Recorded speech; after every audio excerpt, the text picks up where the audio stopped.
ஒரு தலைமுறை அப்படின்னா 33 வருஷம் அப்படின்னு நம்ம நெறியாளர் சொல்லிட்டு அந்த நெறியை கொடுத்துட்டு போறாங்க.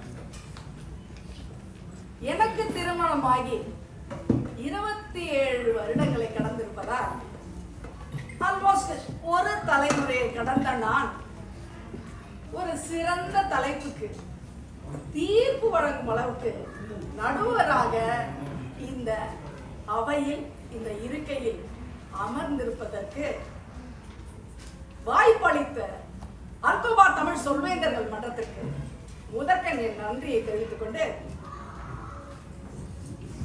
இன்னைக்கு நீங்க எல்லாரும் ரொம்ப உத்வேகத்தோடையும் ஆர்வத்தோடையும் என்னடா இந்த 6 பேரும் என்ன பேச போறாங்க, அதை விட இந்த அம்மா ஒரு தலைமுறையை கிட்டத்தட்ட பார்த்ததா சொல்லுதே, இந்த அம்மா சரியான தீர்ப்பு வழங்குமா வழங்காதா, நம்ம தக்காளி முட்டையோட உட்காந்துருக்கிறமே அடிப்போமா அடிக்க மாட்டோமான்னு மனைவி அணியினரும், நாங்களாம் ஹெல்மெட் போட்டுக்கிட்டே வந்திருக்கிறோம் தப்பிக்கிறதுக்கு கணவர் அணியினரும் சிறப்பாக ஒரு அருந்தமிழ் பட்டிமன்றம் உங்களுக்கு வழங்க காத்திருக்கிறார்கள்.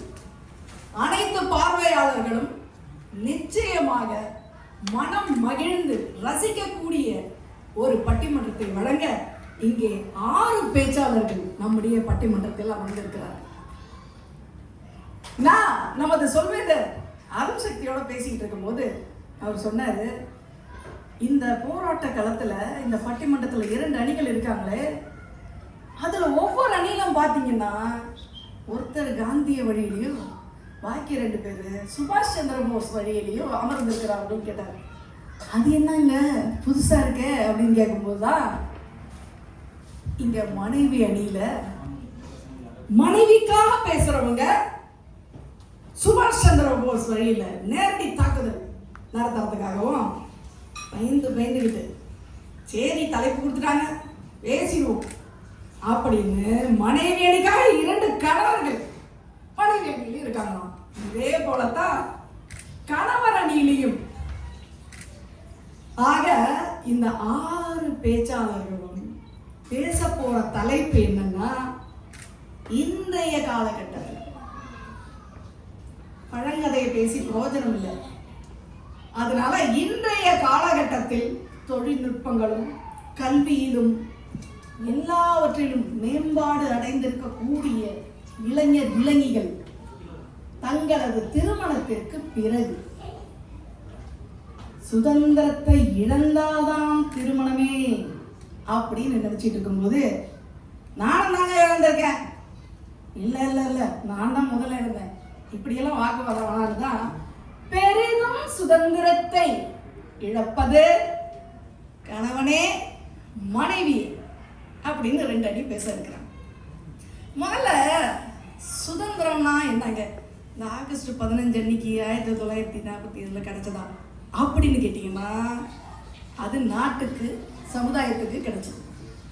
ஆனா குடும்பத்துல சுதந்திரம் அப்படின்னா என்ன அப்படின்னா, அதுக்கு ஒரு வரையறை வச்சுக்கணும். நம்ம சுதந்திரம்ங்கிறது நாம என்ன நினைக்கிறோமோ அதை செயல்படுத்த முடியுதா, நம்மளுடைய செயல்பாடுகள் மாத்திரம் இல்லை, நம்மளுடைய கருத்துக்களை சுதந்திரமா நம்மளால சொல்ல முடியுதா, நம்மளுடைய எதிர்காலத்தை நாம் நினைக்கும் வண்ணம் அமைத்துக் கொள்ள முடிகிறதா, இதெல்லாம் சுதந்திரம்னு வச்சுக்கணும். இந்த சுதந்திரங்கிறது எப்பொழுதுமே நான் எப்படி நினைப்பேன்னா, என்னுடைய கையை அடுத்தவருடைய மூக்கு நுனிவரை தான் நீட்ட இயலும், அடுத்தவரின் மூக்கை தொடுவது அல்ல சுதந்திரம். கல்யாணம் ஆயிட்டாலே இந்த மாதிரி சுதந்திரம்லாம் போச்சுங்க. இது வரைக்கும் நான் பாட்டு ஜாலியா சுத்திக்கிட்டு இருந்தேன். என்னைக்கு கல்யாணம் நானுங்களோ அன்னைக்கு கால் கட்டணும்னு சொல்லிட்டாருங்க. அதோட சரி, அதுக்கப்புறம் எனக்கு கிடைச்சதுதான் மாவு கட்டுதான் அப்படின்னு சொல்ற கணவர் மாவும் சரி, இப்படியெல்லாம் சொல்லித்தான் ஏமாத்துறாங்க. எங்களுக்கு தான் அதிகமா சுதந்திரமே போகுது. அடுக்களை எனக்கென சொந்தமா, அங்கே அடைத்து வைக்கிறீர்களே நியாயமா, இதுதான் நீங்கள் வழங்கும் சுதந்திரமா என்று போர்க்கடி வைத்திருக்கும் மனைவி. அதனால நிச்சயமா இந்த பட்டிமன்றம் மிக்க சுவை மிக்கதாக உங்களுடைய சிந்தனை திறனை தூண்டுவதாகவும் அமைய வேண்டும் என்பது எனது விருப்பம். நகைச்சுவைக்கு எதையோ பேசிட்டு போயிடலாம், மாவு கட்டு, கால் கட்டு, இப்படியெல்லாம் அடுக்குமொழி போட்டு வசனம் வச்சுட்டு போயிடலாம். உண்மையை வீட்டுக்கு போய் சந்திக்கணும். அது மாத்திரம் இல்லை, நாம் இங்கே சொல்ல வந்த கருத்து அடுத்த தலைமுறைக்கு சென்றடைய வேண்டும். அதனால தான் நகைச்சுவையோடு சிந்திக்க தூண்டும் கருத்துக்களையும் எடுத்துரைக்க அருமையான 6 பேச்சாளர்கள் 2 அணிகளாக இங்கே அமர்ந்திருக்கிறார். இன்றைய காலகட்டத்தில் திருமணத்திற்கு பிறகு பெரிதும் சுதந்திரத்தை இழப்பது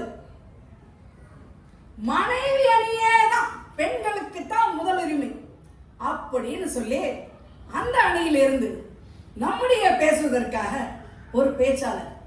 அவர் இயற்கையை படம் எடுப்பதில் மிகுந்த ஆர்வலராம், கவிதை எழுதுவதில் மிகச்சிறந்த வல்லுநராம், ஆங்கிலத்தில் ஒரு புத்தகமும் தமிழில் ஒரு புத்தகமுமாக 2 கவிதை புத்தகங்களை எழுதி வெளியிட்டிருக்கிறார்.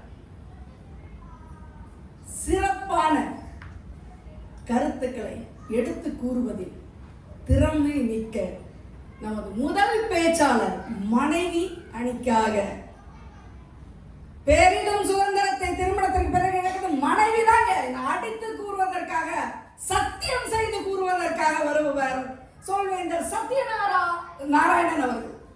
அவரை சொல்வேந்தர்.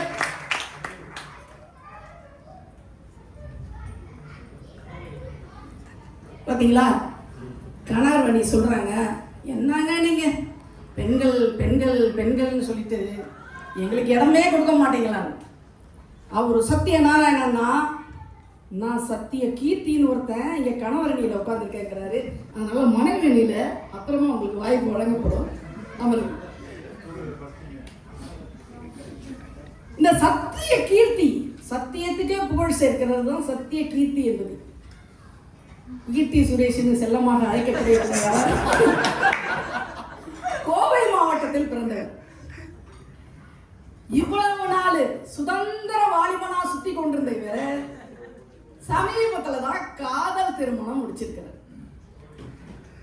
திருமணம் முடிச்சியா, எந்த தைரியத்திலயா இன்னைக்கு உடனே பேச வந்துட்ட அப்படின்னு கேட்டா, எனக்கு பிடிச்ச விளையாட்டு கால்பந்தாட்டத்துல இந்த கோல் கீப்பர்னு ஒருத்தர் இருப்பார் தெரியுங்களா, எவ்வளவு அடிச்சாலும் தாங்கிறது முத்திரல தடுத்து விடுவாரு. அதுதான் எனக்கு பிடிச்ச விளையாட்டு. அந்த தைரியத்துலதான் நான் கணவரணி தான் பெரிதும் சுதந்திரத்தை இழக்கிறார்கள் என்று பேச வந்தார். கொங்கு தமிழர் சத்திய கீர்த்தி அவர்களை தைரியமாக வந்து அவரது கதறல்களை அருமையான கருத்துக்களாக பரிமாறும்படி பெரிதும் சுதந்திரத்தை இழப்பது கணவனே என்ற அணியின் சார்பாக அழைக்கிறோம்.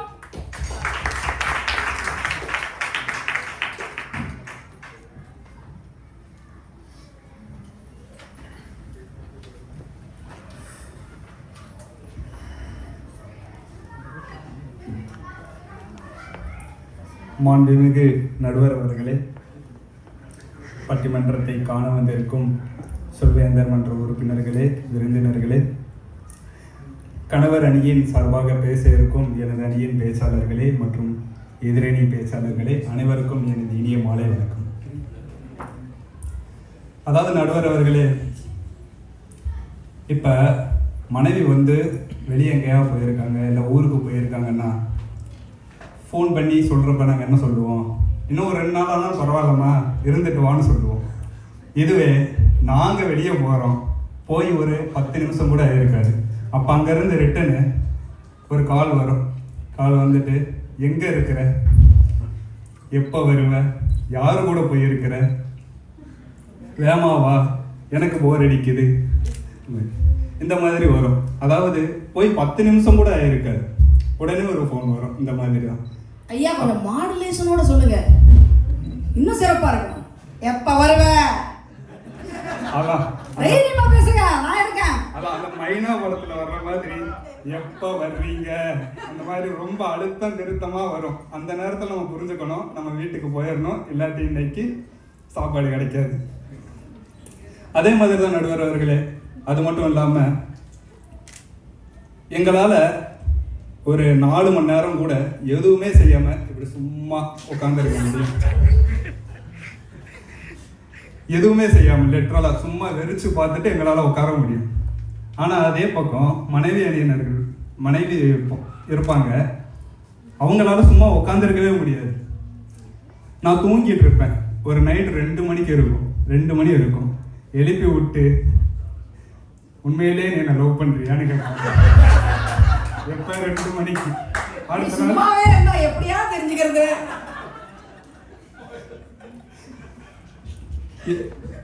ஏன்னா எப்போ பார்த்தாலும் நீ ஃபோன் பார்த்துக்கிட்டே இருக்கிற அப்படின்னு தான் சொல்லிட்டு இருப்பாங்க.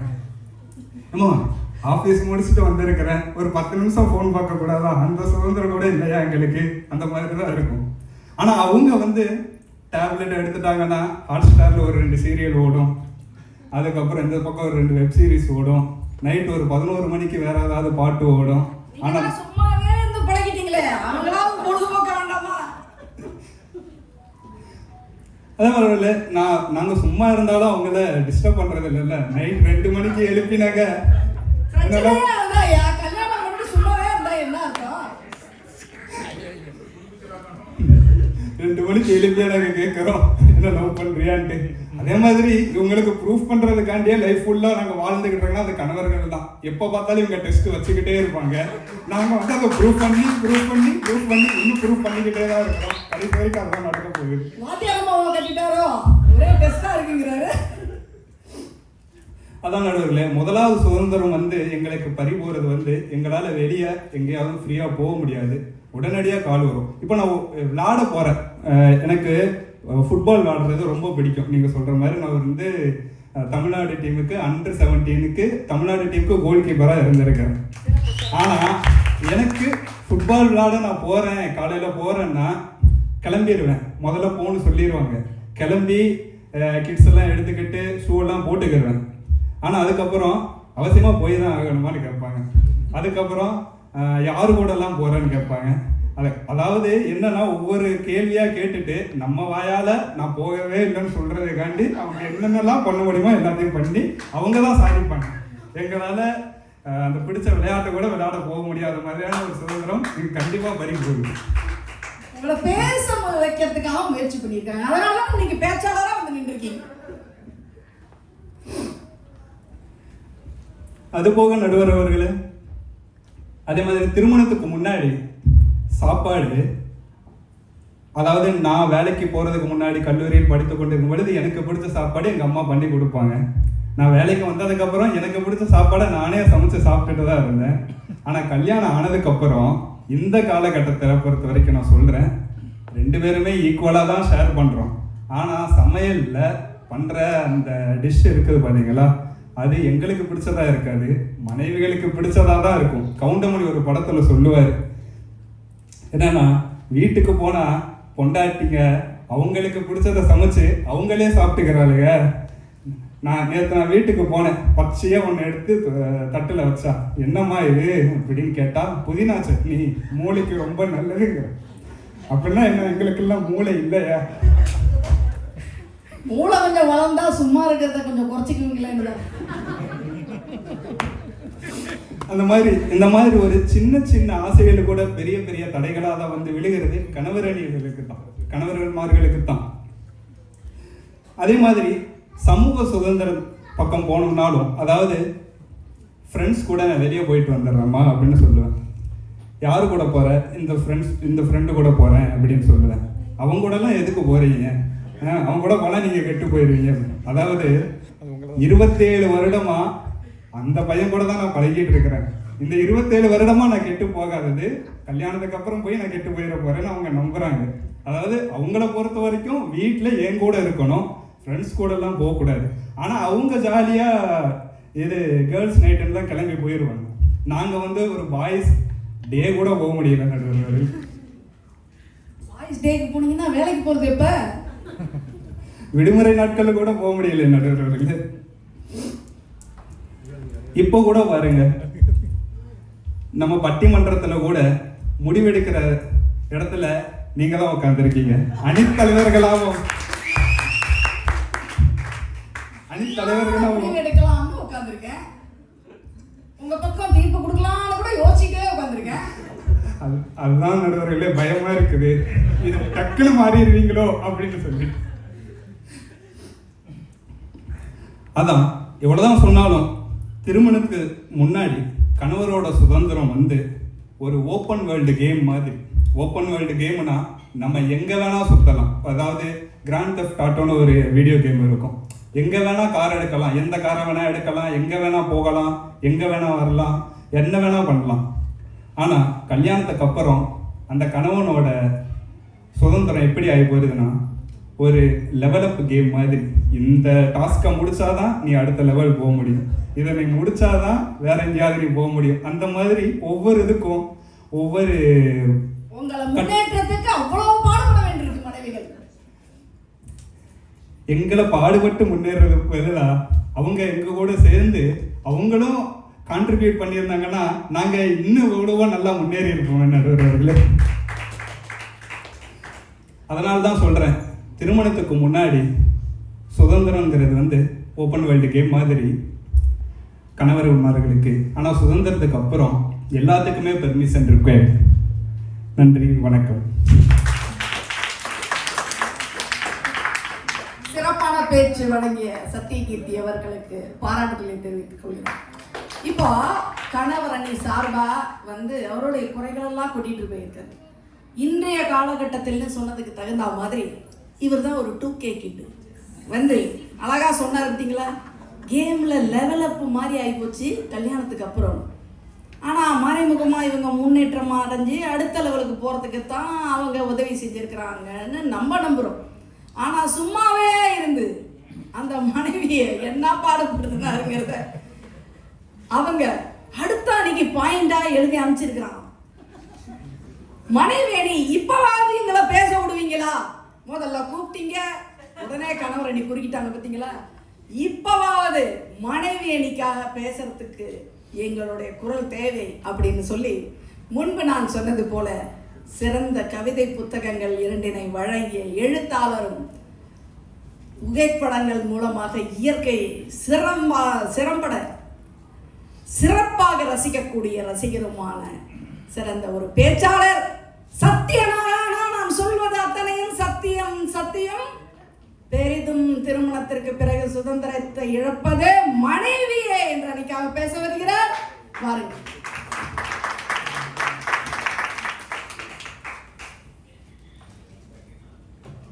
இனிய மாலை வணக்கம். இங்கு குழுமி இருக்கும் அனைத்து சொந்தங்களுக்கும் பந்தங்களுக்கும் என்னுடைய இனிய மாலை வணக்கம். அம்மி மிதிச்சாச்சு, அருந்ததிய பார்த்தாச்சு, பொம்மி பூ முடிச்சு புருஷன் கைய கோத்தாச்சு. இப்படி பல கனவுகளோட எல்லா பெண்களும் அவங்க புகுந்த வீட்டுக்கு போகிறாங்க. இது ஒத்துக்க வேண்டிய விஷயம். இப்போது இவர் என்ன சொல்கிறார் பார்த்தீங்கன்னா, ஏங்க என்னங்க அப்படின்னு அவங்க கேட்குறாங்க. அதுக்கு இவர் சொல்கிறாரு, நான் திரும்பி வந்துடுவேன், நேரத்தோடு வந்துடுவேன்னு சொல்லிட்டு போகிறேன், பரவாயில்ல, அவர் எப்போ வருவார்னு தெரியாது, அதனால தான் அவங்க தடுத்து நிப்பாட்டுறாங்க. ஒரு பெண்கள் வந்து என்னென்னா அந்த வீட்டில் வந்து ஆணை வந்து பார்த்துக்கணுங்கிறதுக்காக தான் அந்த பெண்ணை கொண்டு போய் இறக்குறாங்க. ஆண் வந்து பெண்ணை பார்த்துக்கணுங்கிறது மரபுலேயே கிடையாது. அதே மாதிரி பார்த்தீங்கன்னா ஒரு 20-23 வருஷம் நம்ம எடுத்துப்போங்க. ஒரு பெண் வந்து வீட்டில் இருந்துட்டு அதுக்கப்புறம் அடுத்த வீட்டுக்கு போகிறான், தன்னோட வேலையெல்லாம் எடுத்துகிட்டு அடுத்த வீட்டில் கொண்டு போய் அந்த மரத்தை நடுறான்னு வச்சுப்போமா, அவளே தானே நடுறா. அப்படி பார்த்தீங்கன்னா அங்கே போன உடனே அவங்களோட சுதந்திரம் எங்கே முதல்ல பறி போகுதுன்னா, தாய் வீட்டிலேருந்து புதுசாக எல்லாரும் புதுசு. இப்போது ஒரு ஜூக்குள்ளே போனால் நமக்கு எப்படி தெரியும்? ஜூக்குள்ளே போனால் ஜூவில் இருக்கிற மிருகத்தை நம்மளை புதுசாக பார்க்க மாட்டீங்க. அந்த மாதிரி எல்லாரும் வித்தியாசமாக பார்க்குற மாதிரி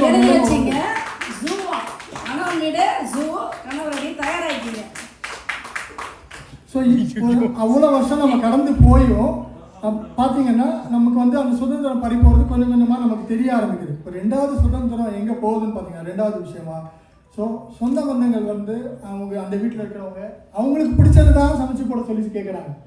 ஸோ நமக்கு பிடிச்சது சாப்பிட முடியாத ஒரு சூழ்நிலை, இல்லை அவங்களுக்கு பிடிச்சது மட்டும் சமைச்சு போட வேண்டிய ஒரு சூழ்நிலை நமக்கு. சரிதானுங்க? அப்படி பார்த்தா இப்போ அடுத்தது சரி அப்படியும் வச்சுக்கலாம், சரி பிடிச்சதை தான் சமைச்சு போடுறோம், சரிங்களா? சமைச்சதை சாப்பிட முடியல, அவங்களுக்கு சமைச்சதை நாம சாப்பிட முடியல. முக்கியமாக பார்த்தீங்கன்னா இந்த 3 கலர் சட்னி கேள்விப்பட்டிருக்கீங்களா எங்கேயாவது? அது என்னங்க புதுசாக இருக்குது 3 கலர் சட்னி? ஆமாம், அதாவது அதுக்கு வந்து என்ன அந்த உள்ள இன்க்ரீடியன்ட் இருக்குங்க மறந்து போகிற அளவுக்கு பண்ணிட்டாங்க. அது தேங்காய் சட்னி, புதினா சட்னி, தக்காளி சட்னி. இந்த காலத்தில் மனைவிகள் இதெல்லாம் பண்ணுறீங்களா? பண்ணுறாங்க நிறைய பேர். இல்லை, அது எப்படி பழகினாங்கன்னா உள்ளே போன உடனே அவங்க என்ன சொல்கிறதுன்னா, என் பிள்ளை வந்து 3 கலர் சட்னி இல்லைன்னா சாப்பிட மாட்டோம் அப்படின்னு சொல்லிடுவாங்க. உள்ளே போன உடனே அந்த ஒரு வார்த்தை சொல்லிடுவாங்க.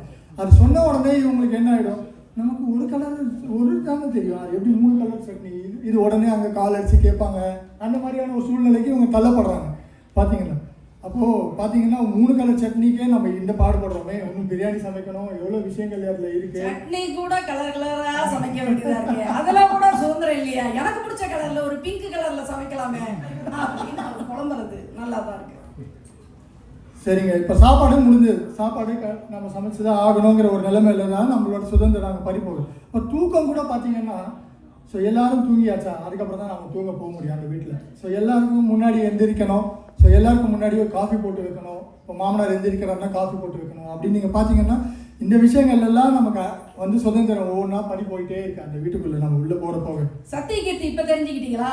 அவங்க தூங்க வர்றதுக்கே 2 மணி ஆயிடுது, அதனால தான் அப்போ எழுப்பி உங்களை கேட்டுருக்காங்க. இந்த மாதிரி கல்யாணத்துக்கு முன்னாடி எப்படி இருந்தாங்க பெண்கள் அப்படின்னா, ஒரு கூகுள் மேப் மாதிரி பார்த்தீங்கன்னா, கூகுள் மேப் எப்படின்னா நம்ம நினச்ச இடத்துக்கு பாயிண்ட் டு பாயிண்ட் போட்டுட்டு எங்கே வேணாலும் போகலாம், எங்கே வேணாலும் வரலாம் திரும்பி, அந்த மாதிரி இருந்துச்சு. ஆனால் கல்யாணத்துக்கு அப்புறமா என்ன ஆகிப்போச்சுன்னா, ஒரு டோல்கேட்டு மாதிரி எங்கே போனாலும் இந்த இடத்துல தான் டோல்கேட், இங்கே நிப்பாட்டு, இங்கே நிப்பாட்டு அப்படிங்கிற மாதிரி என்ன பேசினாலும் அதுக்கு ஒரு கருத்து வைக்கிறாங்க. அந்த கருத்தை முன்னோக்கி நம்ம போக வேண்டிய சூழ்நிலை கொண்டு வராங்க. அப்போது நீங்கள் டோல்கேட்டுக்கு வரதட்சணைங்கிற பேரில் பணத்தை வேற கொடுத்துட்டு வராங்க. அது சரிதான் நடுவரே. பாரதியார் கண்ட புதுமை பெண் அப்படின்னு நாம் எப்படி சொல்கிறோம்? எனக்கு பாரதியார் வந்து பெண்களுக்காக தான் இந்த புதுமை பெண்ணுங்கிறதே எழுதினார் பார்த்தீங்கன்னா. அப்போ நாம் கவிதை படிக்கிறப்போ கூட ஆண்களுக்காக அவர் கவிதை எழுதவே இல்லை பாப்பாக்களுக்கு தான் எழுதியிருக்காரு, பெண்களுக்கு தான் எழுதியிருக்காரு, ஆண்களுக்கு அவர் எழுதவே இல்லை. அதனால் சுதந்திரம் எங்கே பறிப்போகுது அப்படின்னு நமக்கு ரொம்ப தெளிவாக தெரியுது. அன்றைக்கி பாரதியார் எழுதி வச்சுட்டு போனாலும் இன்றைக்கும் அதே தான் நடந்துகிட்ருக்கு. பெண்களுக்கான சுதந்திரம் பறிக்கப்படுறத வந்து நம்ம தடுக்க முடியாத ஒரு சூழ்நிலையில் இருக்கோம். இன்றைக்கி ஒரு பட்டிமன்றம் அளவுக்கு கொண்டு வந்து நம்மளை நிப்பாட்டி இருக்கு. நடுவர் அவர்களே, இப்போ வந்து அதிகம் பறிபோவது பெண்களுக்கா அப்படின்னு சொல்லி கேட்டிங்கன்னா அதை இனி நீங்கள் தான் முடிவு சொல்லணும். நன்றி, வணக்கம். சிறப்பு சத்யநாராயணன் அவர்களே, அவருடைய குணங்கள் மனைவியின் சார்பாக இருந்திருக்கு. ஐயா, உங்கள் வீட்டில் எத்தனை கலர் சட்னின்னு தெரிஞ்சுக்கலாமாங்க ஐயா? இப்படி கலர் கலரா சட்னி பல வகையா செஞ்சு வைக்க வேண்டியது இருக்கு. அதை செஞ்சாதான் ஏன் பையன் சாப்பிடுவான்னு நாகரிகமா சொல்லிட்டாங்க. ஆனா அது இருந்தாதான் கணவன் வீட்லயே சாப்பிடுவாருன்னு சொல்ல மறந்துட்டாரு. அதே அவர் ஒரு மனைவியா இருந்தா சிறப்பா சொல்லியிருப்பாங்கிற கருத்து. அப்புறம் பாரதிய அழகா சொன்னாரு. அவர் எழுதி வச்சதெல்லாம் ஏட்டு சொரக்காய் கறிக்கு உதவாதுங்கிற மாதிரி அது ஏட்லயே இருக்குங்க. அந்த புதுமை பெண்களை நாங்கள் இன்னும் திருமணத்திற்கு பிறகு காண முடியவில்லை அப்படின்னு மனைவி சார்பில் ஒரு சிறப்பான கருத்தோட முடிச்சிருக்கிறேன். அடுத்து இதுக்கு பதில் சொல்றது, கலர் கலரா சட்னின்னே சமையல் கலைக்கு பேர் போன ஒரு ஊர் காரைக்குடி. செட்டிநாட்டு வகைரா சமையல், அந்த ஊர்லேருந்து நான் வர்றேன். இப்போ சொல்கிற அந்த சட்னியோட டேஸ்ட் எல்லாம் என்ன மாதிரி லட்சணத்தில் இருக்குதுன்னு சொல்லி சிறப்பா தன்னுடைய அணிக்கு கருத்துக்களை சேர்க்க ஜும்மா கான் அவர்கள் வர இருக்கிறார். இவர் இந்த பட்டிமன்ற மேடைக்கு புதுசு. நம்ம மன்றத்திலையும் சமீபத்தில் இணைந்து ஒரே ஒரு திருக்குறளுக்கு விளக்கம் கொடுத்தாரு. அங்கேயே அவருடைய திறமையை எல்லாரும் புரிஞ்சிருக்கும். எதிர்மறையான ஒரு கருத்தை திருக்குறளிலிருந்து எடுத்து வைத்து கேள்விக்குறியோடு நகராமல் அதற்கான விளக்கமும் இப்படித்தான் இருக்குமோ என்று தெளிவாக வழங்கி அறிவு சார்ந்த கருத்துக்களை வழங்கவே கணவரனுக்காக பேச வந்திருக்கிறேன், என்னை அனுமதியுங்கள் நடுவரே என்று சீட்டு நுனியில் அமர்ந்திருக்கும் ஜும்மா கான் அவர்களை எங்களது பலத்த கருவிலை நான் வைக்கிறேன்.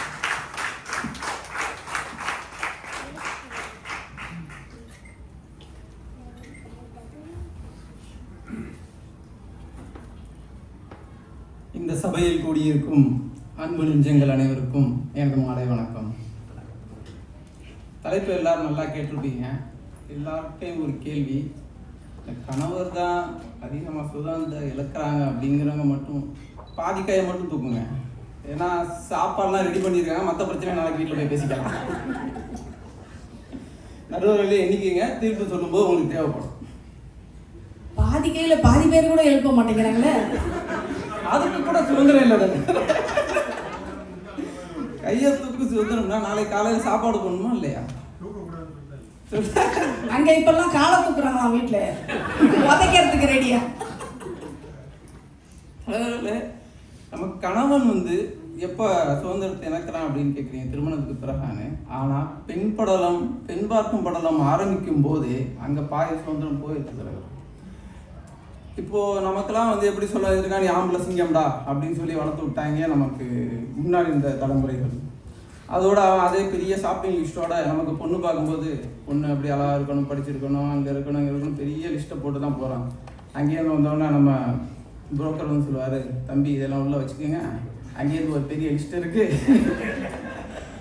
இப்போ முதல் கண்டிஷனு எனக்கு ஒரே வயசில் தான் இருக்கணும் அப்படிங்கிறாங்க. ஒரு வருஷம் கூட இருந்தாலும் அவருக்கு கல்யாணம் இருக்காது. ஐயா கொஞ்சம் தெளிவா சொல்லுங்க, அவங்க ஒரு வயசு கேட்டாங்களா இல்ல ஒரே வயசு? அந்த பெண்ணோட வயசுலயே இருக்கணுமா? ஒரு 1 இயர் அதிகமா இருந்தாலும் ரிஜெக்டட். அதாவது பரவாயில்ல, சரி தேடி கண்டுபிடிச்சிட்டாங்க. அதுக்கப்புறம் சம்பளம் 6 டிஜிட்ல வேணும். அதுக்கப்புறம் இஎம்ஐ இருக்கவே கூடாது. சொந்த வீடு கண்டிப்பா இருக்கணுமா? இப்ப இவரை பார்த்தாரு, அந்த காலத்துல நான் யோசிச்சிருக்கலாமோ? அது உங்க தலைமுறையோட போச்சு மேடம். அப்பெல்லாம் இருந்துச்சு, ஆண்களுக்கு தான் சுதந்திரம் அதிகம் இருந்தது. இப்போ வந்து கொஞ்சம் கொஞ்சமாக போயிடுச்சு. அதுக்கப்புறம் அவங்க என்ன பண்ணாங்க அப்படின்னா, சரி எல்லா ஆசைகளையும் கழிச்சு விட்டு நமக்கு பொண்ணு மட்டும் கிடச்சா போதுன்னு கல்யாணம் பண்ணி அவர் வந்து செட்டில் ஆகி வந்துட்டார். அப்போது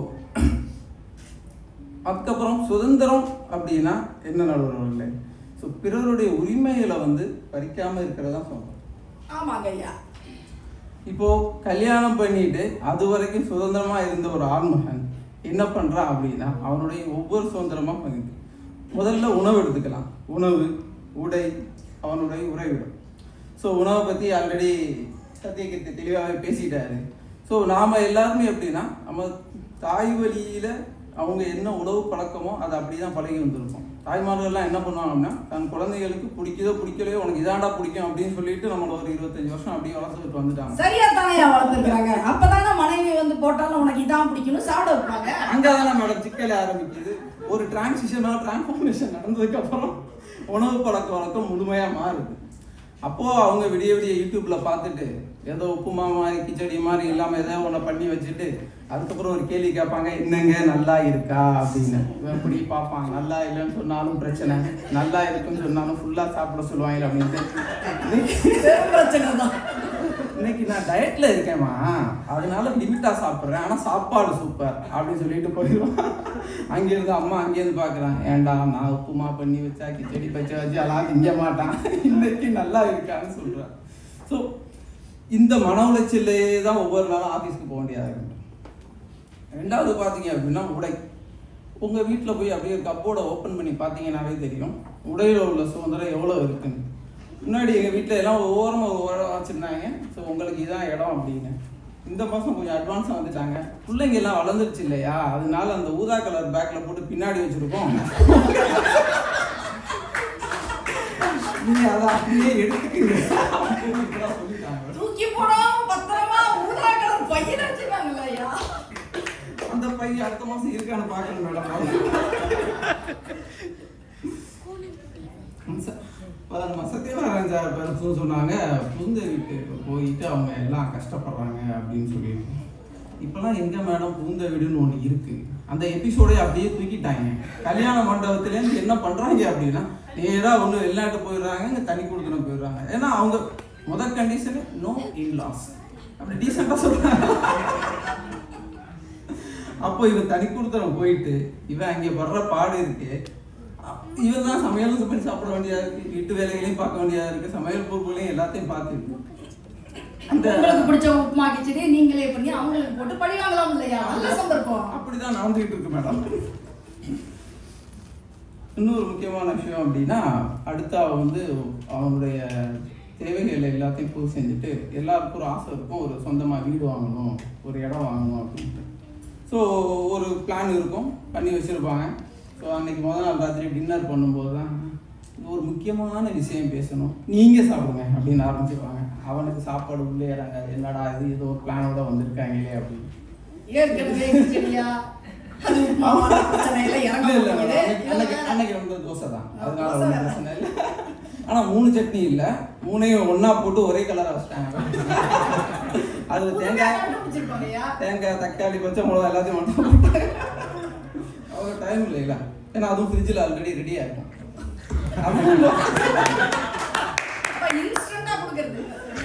இன்ஸ்டன்ட்னா வாரம் ஃபுல்லாக மேடம், அதையும் நாம தான் வீக்கெண்டில் வந்து ப்ரிப்பேர் பண்ணி வைக்கணும். அது அடுத்த வருஷம். எவ்வளவு நல்ல கணவர் பார்த்தீங்களா, இந்த மாதிரி எல்லாருக்கும் கிடைச்சிட்டா ரொம்ப நல்லா சிறப்பாக இருக்கும். Okay madam. ஸோ அந்த சட்னியை வச்சதுக்கப்புறம் சொன்னாங்க, எங்கள் அம்மா வீட்டு பக்கத்தில் ஒரு நல்ல இடம் வந்திருக்கான், அதை அப்படியே பார்த்து முடிச்சிடலாம் அப்படின்னு. இவன் இப்படி பார்ப்பான், அது எங்கேம்மா இருக்குது, தாம்பரத்தில்.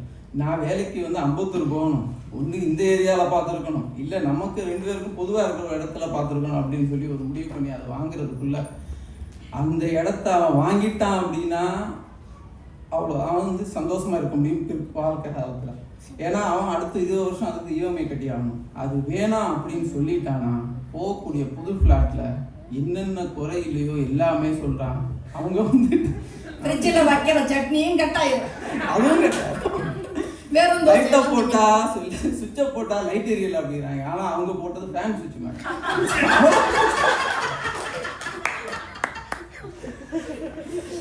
ஸோ அடுத்து குழந்தைகள் வளர்ப்புல பார்த்தீங்க அப்படின்னா, ஸோ குழந்தைகள் வந்து பொதுவாக அவங்க பாட்டிமார்கள் வந்து தாய் வழி பாட்டிமார்களோட குலசாக இருக்காங்களா, இல்லை தந்தை வழி பாட்டி தாத்தாவோட குலசமாக இருக்காங்களா அப்படின்னு பார்த்தீங்கன்னா தாய் வழி தான் குலசாக இருப்பாங்க. இதுக்கு பின்னாடி ஒரு மிகப்பெரிய அரசியலே இருக்கு. ஆனால் நம்ம மன்றத்தில் அரசியல் பேசக்கூடாதுங்கிற ஒரே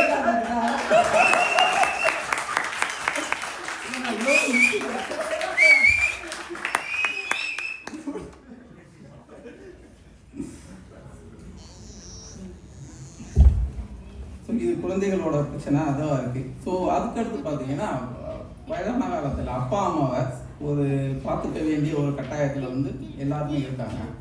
ஸோ ஒரு கடைசி காலத்தில் அவங்க இருக்கும்போது அவங்க கூட இருக்க முடியாமலும், அதுக்கப்புறம் மனைவிகளோட வந்து முழுமை அவங்களோட நேரம் செலவழிக்க முடியாமல், இது வந்து ஒரு நவீன காலத்தில் உள்ள பிரச்சனை தான். ஏன்னா வேலை விஷயமா நம்ம வெளியில் வந்துடுறோம், மனைவிகளையும் பார்த்துக்கணும், அதே நேரத்தில் தாய் தந்தைகளையும் பார்க்க முடியாது. அவசரத்தில் மனைவிகள் சொல்லிட்டாங்க, எல்லாருக்கும் பொதுவாக பேசுகிறோம். மனைவியையும் பார்த்துக்கணும், பல மனைவிகளை சமாளிக்கக்கூடிய வல்லமையான கணவர்.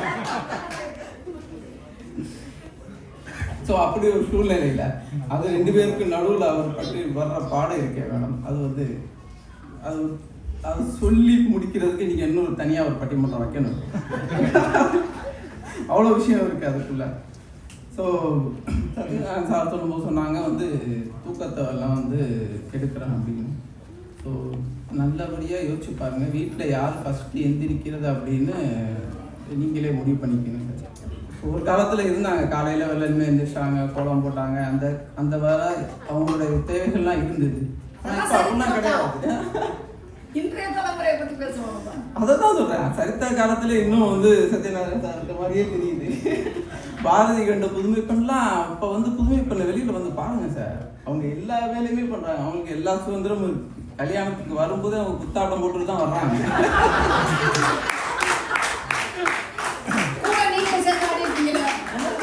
இல்லையே மாப்பிள்ளை எங்க சார் ஆட விட்டாங்க, ஏதாவது உங்களுக்கு ட்ரைனிங் பின்னாடி கொடுத்துக்கலாம். வரும்போது ஆடிட்டு வர்றாங்க, அப்புறம் 6 மாசம் கழிச்சு குடும்பமே ஆடுது.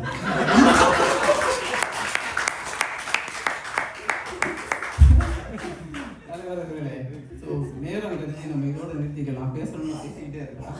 அதனால பொண்ணு பார்க்க ஆரம்பிச்சதுலேருந்து அவர் கடைசி காலம் வரைக்கும் அனைத்து சுதந்திரத்தையும் இழப்பது கணவரை கணவரை என்று தீர்ப்பளிக்குமாறு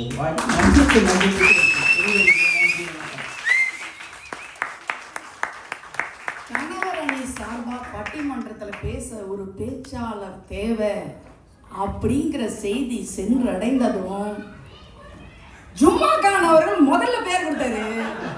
இப்ப தெரிஞ்சிருச்சு, நல்லா கூடி கும்மி அடிச்சிருவாங்க இன்னைக்கு அவங்க வீட்டுல இந்த வீடியோவெல்லாம் பார்த்துட்டு அப்படிங்கிறது தெரியுது.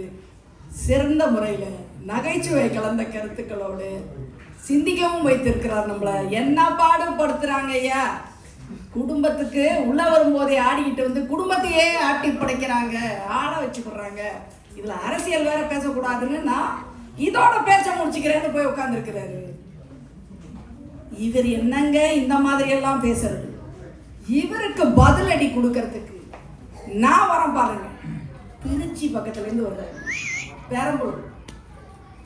இவருடைய சிறப்பம்சமே பதிலடி கொடுக்கறதுல இவர் மிக வல்லவர். நாட்டுப்புற பாடல்களை சிறப்பாக காதுக்கு இனிமையாக கொண்டு சேர்க்கும் ஒரு சிறந்த பாடகர். அதை விட சிரல்யா ஜெயந்தி அப்படின்னு 2 பெண்களை சாமர்த்தியமாக சமாளித்து ஒன்று மனைவி மனைவிகளோட திறமைய பத்தி உங்களுக்கு தெரியல. அவங்க பாவம் திருமணத்துக்கு பிறகு அல்லல் பட்டு எவ்வளவு சுதந்திரத்தை இழந்திருக்காங்க தெரியுங்களா? இதுக்கு பேச என்ன விட்ட ஆளு கிடையாது. நான் தான் நிறுத்தி நிக்க வைக்கணும் அப்படின்னு சொல்லி ஜெயந்தி ஆதரவு பெற்ற ஜெயம்பரம் வீரர் சொல்ல இந்த ரமேஷ் அவர்களை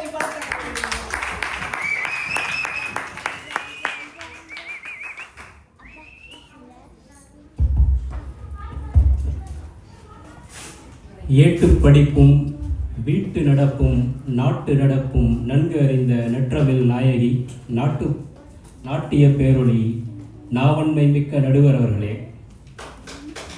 பத்தியில அந்த உடனே எவ்வளவு வயசு வச்சிருக்காரு. வாழ்க வாழ்க. திருமணம் உங்க அடியை பார்த்து பேசுறேன்.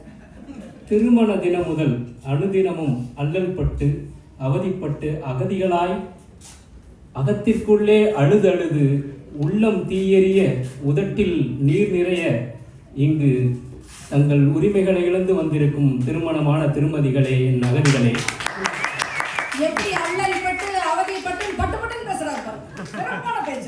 என்ன பட்டு பேசினாலும் பட்டு வாங்கி தர மாட்டாங்க. அது அடுத்த விஷயம்.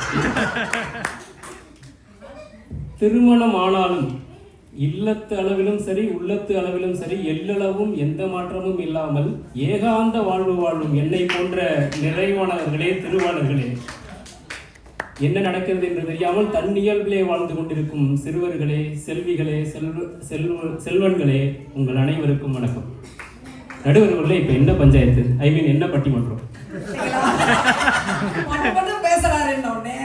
நான் அதுக்கு முன்னாடி ஒண்ணு சொன்ன பார்த்தீங்களா, ஜெயந்தியின் ஆதரவு அப்படியே அவருக்கு பிளாங்க் ஆகி போச்சுங்க. வேற எதுவும் இல்லை, அது ஒண்ணும் இல்லை. தலைப்பு என்ன? தலைப்பு இன்றைய சூழலில் திருமணத்திற்கு பிறகு பெரிதும் சுதந்திரத்தை இழப்பவர்கள் கணவனே மனைவியே. நம்ம ஊர்ல ஒரு பழமொழி சொல்லுவாங்க, கைப்புண்ணுக்கு எதுக்கே கண்ணாடி, உடஞ்சி போன கப்பலுக்கு எதுக்கு 9 மாலுமின்னு சொல்லி. திருமணத்திற்கு பிறகு சுதந்திரத்தை மட்டுமல்ல சுயமரியாதையும் இழப்பவள் பெண்தான், மனைவிதான் என்பது உள்ளங்கையில் எண்ணிக்கை. இதுக்கு ஒரு பட்டிமன்றம் தேவையா என்பது தெரியல. நடுவர்களே, திருமணம்னு பேர் எப்படி வந்துச்சு தெரியுமா? இரு மனங்கள் இணைந்து திருமணம் நடப்பதாக ஒரு ஒப்பந்தம். அதெல்லாம் உங்க இலக்கியத்துல என்ன நடக்குது தெரியுமா? திருந்தாம சுத்திட்டு இருக்கிற ஒரு ஆணை எப்படியாவது திருத்திருவான்னு ஒரு பொண்ணு தலையில கட்டிட்டு மனம் முடிக்கிறது இருக்கு இல்லையா, அதுக்கு பேர் தான் திருமணம். கணவன்கிற பேர் எப்படி வந்துச்சு தெரியுங்களா? கண்ணுக்கு கண்ணான கணவனை களம் பிடிப்பதா கரம் பிடிப்பதா. ஓஹோ, கணவன் என்ற சொல்ல எப்படி வந்ததுன்னா கொழுநன். கொழுநன்னா கொள்பவன். ஒரு பெண்ணை உரிமையாக உடமையாக கொள்பவன் கொழுநன். கொணவன் அது கணவனானது. அவன் கணவன் அல்ல, மனைவியின் உரிமைகளை கொன்னவன், மனைவியின் உடைமைகளை உணர்வுகளை கொண்டவன். அதனால் தான் அவன் கணவன். தீர்ப்பு உங்கள் வசம், வாதம் எங்கள் வசம், தீர்ப்பு உங்கள் வசம். இந்த சமூகம் ஆணாதிக்க மிக்க சமூகம் என்பதற்கு சில வார்த்தைகள் வெறுமனே வார்த்தைகள் அல்ல, வரலாறு. வார்த்தைகள் மூலம்தான் நீங்கள் வரலாறை அறிய முடியும். பேராண்மை, மேலாண்மை, இறையாண்மை, வேளாண்மை எல்லாம் ஆண்மை, ஆளுமை ஆணுக்கு, பேணுதலும் பெருமையும் பெண்ணுக்கு. இப்படி பெயரிலிருந்து தொடங்குகிறது. திருமணத்திலே ஒரு பெண்ணுக்கு சுதந்திரம் இருக்கிறது கேள்வி. தனக்கு பிடித்தவனை கரம் பிடிப்பதில் எவ்வளவு சிக்கல் இருக்கிறது என்பது நமக்கு தெரியும். திருமணத்திற்கு பிறகு என்னவெல்லாம் சிக்கல் வருகிறது என்றால், முதலில் தன் உடலை எப்படி கையாள வேண்டும் என்ற உரிமை, அந்த சுதந்திரம் ஒரு பெண்ணுக்கு இல்லை. உதாரணத்திற்கு, கால் மேல் கால் போட்டு உட்காந்தா என்ன சொல்லுவாங்கன்னு தெரியும். அது வீட்டில் இருக்கிற கணவனாக இருந்தாலும் சரி, வீட்டில் இருக்கிற பெருசுகளாக இருந்தாலும் சரி. இது எல்லாவற்றிற்கு மேலே ஒரு குழந்தையை எப்போது பெற்றுக்கொள்ளலாமா வேண்டாமா என்று முடிவு செய்பவள் பெண்ணாக இருப்பதில்லை. அதற்கு மேலாக ஒரு குடும்பத்தில் பல கட்டுப்பாடுகள் இருந்தாலும் குடும்ப கட்டுப்பாடு என்ற ஒன்று இருக்கிறது அல்லவா, அது ஒரு ஆணுக்கு மிக மிக எளிமையானது. அதனால் அதற்குரிய வழிகள் மிக குறைவு. ஆனால் ஏதாவது ஒரு ஆண் இதுவரை குடும்ப கட்டுப்பாடு பற்றி யோசித்திருக்கிறானா என்று நீங்கள் எண்ணி பாருங்கள். அந்த பேருண்மை புரியும் உங்களுக்கு. அடுத்ததாக, குடும்பத்துக்கு சட்டத்தின் மூலம் நமக்கு பெண்களுக்கு பெரிய அரசியல் திறமை வந்திருக்கிறது, அரசியல் உரிமை வந்திருக்கிறது. அந்த அரசியல் சட்டத்தின் மூலம் பெற்ற அரசியலை ஒரு மனைவி ஒரு தலைவியாகிறாள், அது பஞ்சாயத்து தலைவியாகிறாள் என்றால் அந்த மனைவி அந்த அதிகாரத்தை பயன்படுத்துகிற சுதந்திரம் இல்லை. கணவன் தான் அங்கு அந்த பதவியை குறைத்துக் கொண்டிருக்கிறார். வரதட்சணை ஏதோ இப்பெல்லாம் யாரும் ஜாதி பார்க்குறான்னு பேசுகிற மாதிரி இப்பெல்லாம் யாரும் வரதட்சணை கேட்கிறா என்று நினைத்து விடாதீர்கள். வரதட்சணையின் பேர் மட்டும்தான் மாற்றிருக்கு. திருமண பரிசு என்று பல்வேறு வரதட்சணைகளை கேட்டுக்கொண்டிருக்கிறார்கள். சமீபத்தில் கூட எத்தனை கொலைகள், மாடியிலிருந்து தள்ளிவிடுதல், எவ்வளவு கொடுமைகளை அனுபவித்ததை செல்போனிலே தனது தங்கச்சியிடம் பேசியது போன்ற பல கொடுமைகளை பார்த்திருப்பீர்கள். குடும்ப வன்முறை என்று யாராவது ஒரு ஆண் சந்தித்திருக்கிறானா என்றால் 2019 முதல் 2021 வரை மட்டுமே இந்தியாவில் 34% பெண்கள் கணக்கில் வந்தவை குடும்ப வன்முறையை சந்தித்திருக்கிறார்கள். அப்படி என்றால் கணக்கில் வராதவை எத்தனை இருக்கும் என்று எண்ணித்துக் கொள்ளுங்கள்.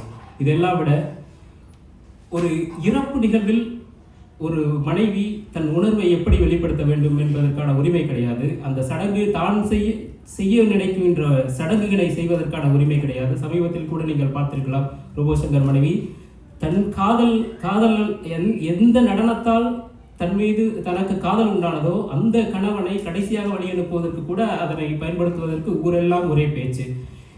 இறப்பு நிகழ்வு மட்டுமல்ல, இறந்தற்கு பிறகு ஒரு கணவனுக்கு மறுமணம் என்பது எவ்வளவு சாத்தியமாகிறது, ஒரு மனைவிக்கு மறுமணம் என்பது எவ்வளவு சிக்கலாகிறது என்பது பார்த்தால் உங்களுக்கு தெரியும்.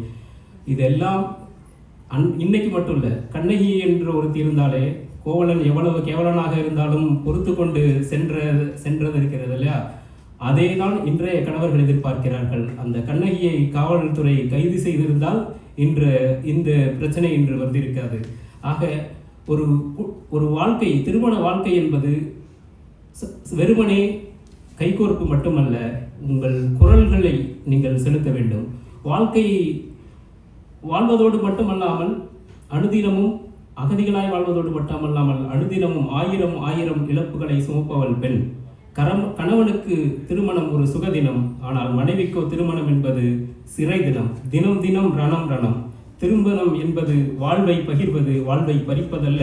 கரம் கோர்ப்பது குழி பறிப்பதல்ல. குரல் கொடுப்பது குரல் நெரிப்பதல்ல. ஆகவே சுதந்திரத்தையும் இழந்து சுயமரியாதையும் இழந்து இருப்பது எங்கள் மனைவி அணியே தான் என்று கூறுவதற்கு முன்னால் இங்கு வந்து பேசியிருப்பவர்கள் ஒரு விசித்திரமான பட்டிமன்றம். காரணம், முதல் முறையாக யதார்த்த வாழ்வு வாழ்கின்ற எங்களுக்கும் ஏலியன்ஸ், எக்ஸோபிளானட் ஏலியன்ஸ்க்கும் பட்டிமன்றம் நடக்கிறது. முதல் ஏலியன்ஸ் அவர்களுடைய எக்ஸோபிளானட்டில் என்ன நடக்கிறதாம் என்றால், பெண் ஆதிக்கம் பெருக்கெடுத்து ஓடுகிறதாம். ஆண்கள் எல்லாம் அடிமைப்பட்டு அழிகிறார்களாம். ஒரு பெண் கரண்டியை தொடுவதா கணினியை தொடுவதா என்றும், சாஃப்ட்வேர் செல்வதா சாமியாரா செல்வதா என்று அங்குதான் சொல்கிறார்களாம். அது எங்கே இருக்கிறது என்று மட்டும் எங்களுக்கு வழி சொன்னால் இங்கே இருக்கும் எங்கள் பெண்களை எல்லாம் அங்கே அனுப்பி வைத்து அவர்களின் சுதந்திரத்தை மீட்டெடுப்போம் என்று கூறி, பெண்கள் சுதந்திரத்தையும் சுயமரியாதையும் இருக்கிறார்கள் என்ற நல்ல தீர்ப்பை வழங்குமாறு கேட்டுக்கொண்டிருக்கிறேன். நன்றியுடன்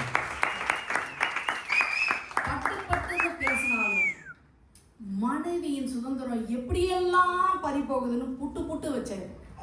மிக அருமையாக சிந்திக்க வைக்கக்கூடிய கருத்துக்களை திறம்பட எடுத்துரைத்தார். அவருக்கான பாராட்டுகளை தெரிவித்துக் போற போக்குல கணவர் அணிக்காக யார் பேசினாலும் அவங்கெல்லாம் ஏலியன்ஸுன்னுட்டாரு. இந்த ஏலியன்ஸுங்கெல்லாம் என்ன பண்ண போறாங்க இப்பன்னு தெரியல. அவங்கெல்லாம் நமக்காக பூமிக்கு இறங்கி வந்து மனைவிக்காக அவர் சொன்ன கருத்துக்களை பொய்ன்னு சொல்ல போறாங்களா?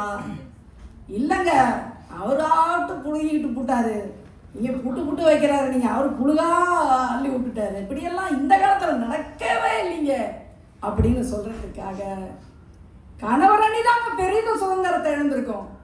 நான் சொல்றத கேட்டதுக்கு அப்புறம் உங்க போக்கே மாறிடும் பாருங்க, நீங்க எப்படி கருவலை எழுப்ப போறீங்க பாருங்க அப்படின்னு சொல்லி அதே திருச்சி அங்கிருந்து வந்தவங்க இவங்க கிட்ட எனக்கு பிடிச்ச விஷயமே தான் மனசுல பட்டதை அவர் பட்டுன்னு வச்சா இவங்களும் அப்படிதான் புட்டு வச்சிருவாங்க. இவங்க ஆனா பேச போறது என்னது, இவங்க ஒரு மனைவியா இருந்தாலும் அவர் எப்படி ஒரு கணவன் மனைவிக்காக பேசினாரோ, இவங்க மனைவியா இருந்தாலும் கணவர்கள் படும் பாடு உங்களுக்கு தெரியாது.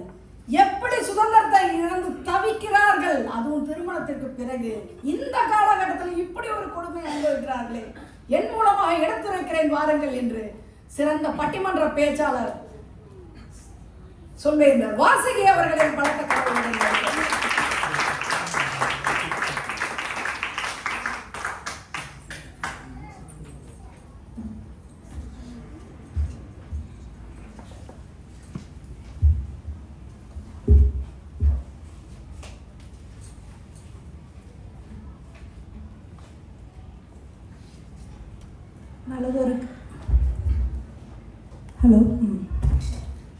நல்லதொரு அறிமுகத்திற்கு நடுவர் அவர்களுக்கு நன்றி.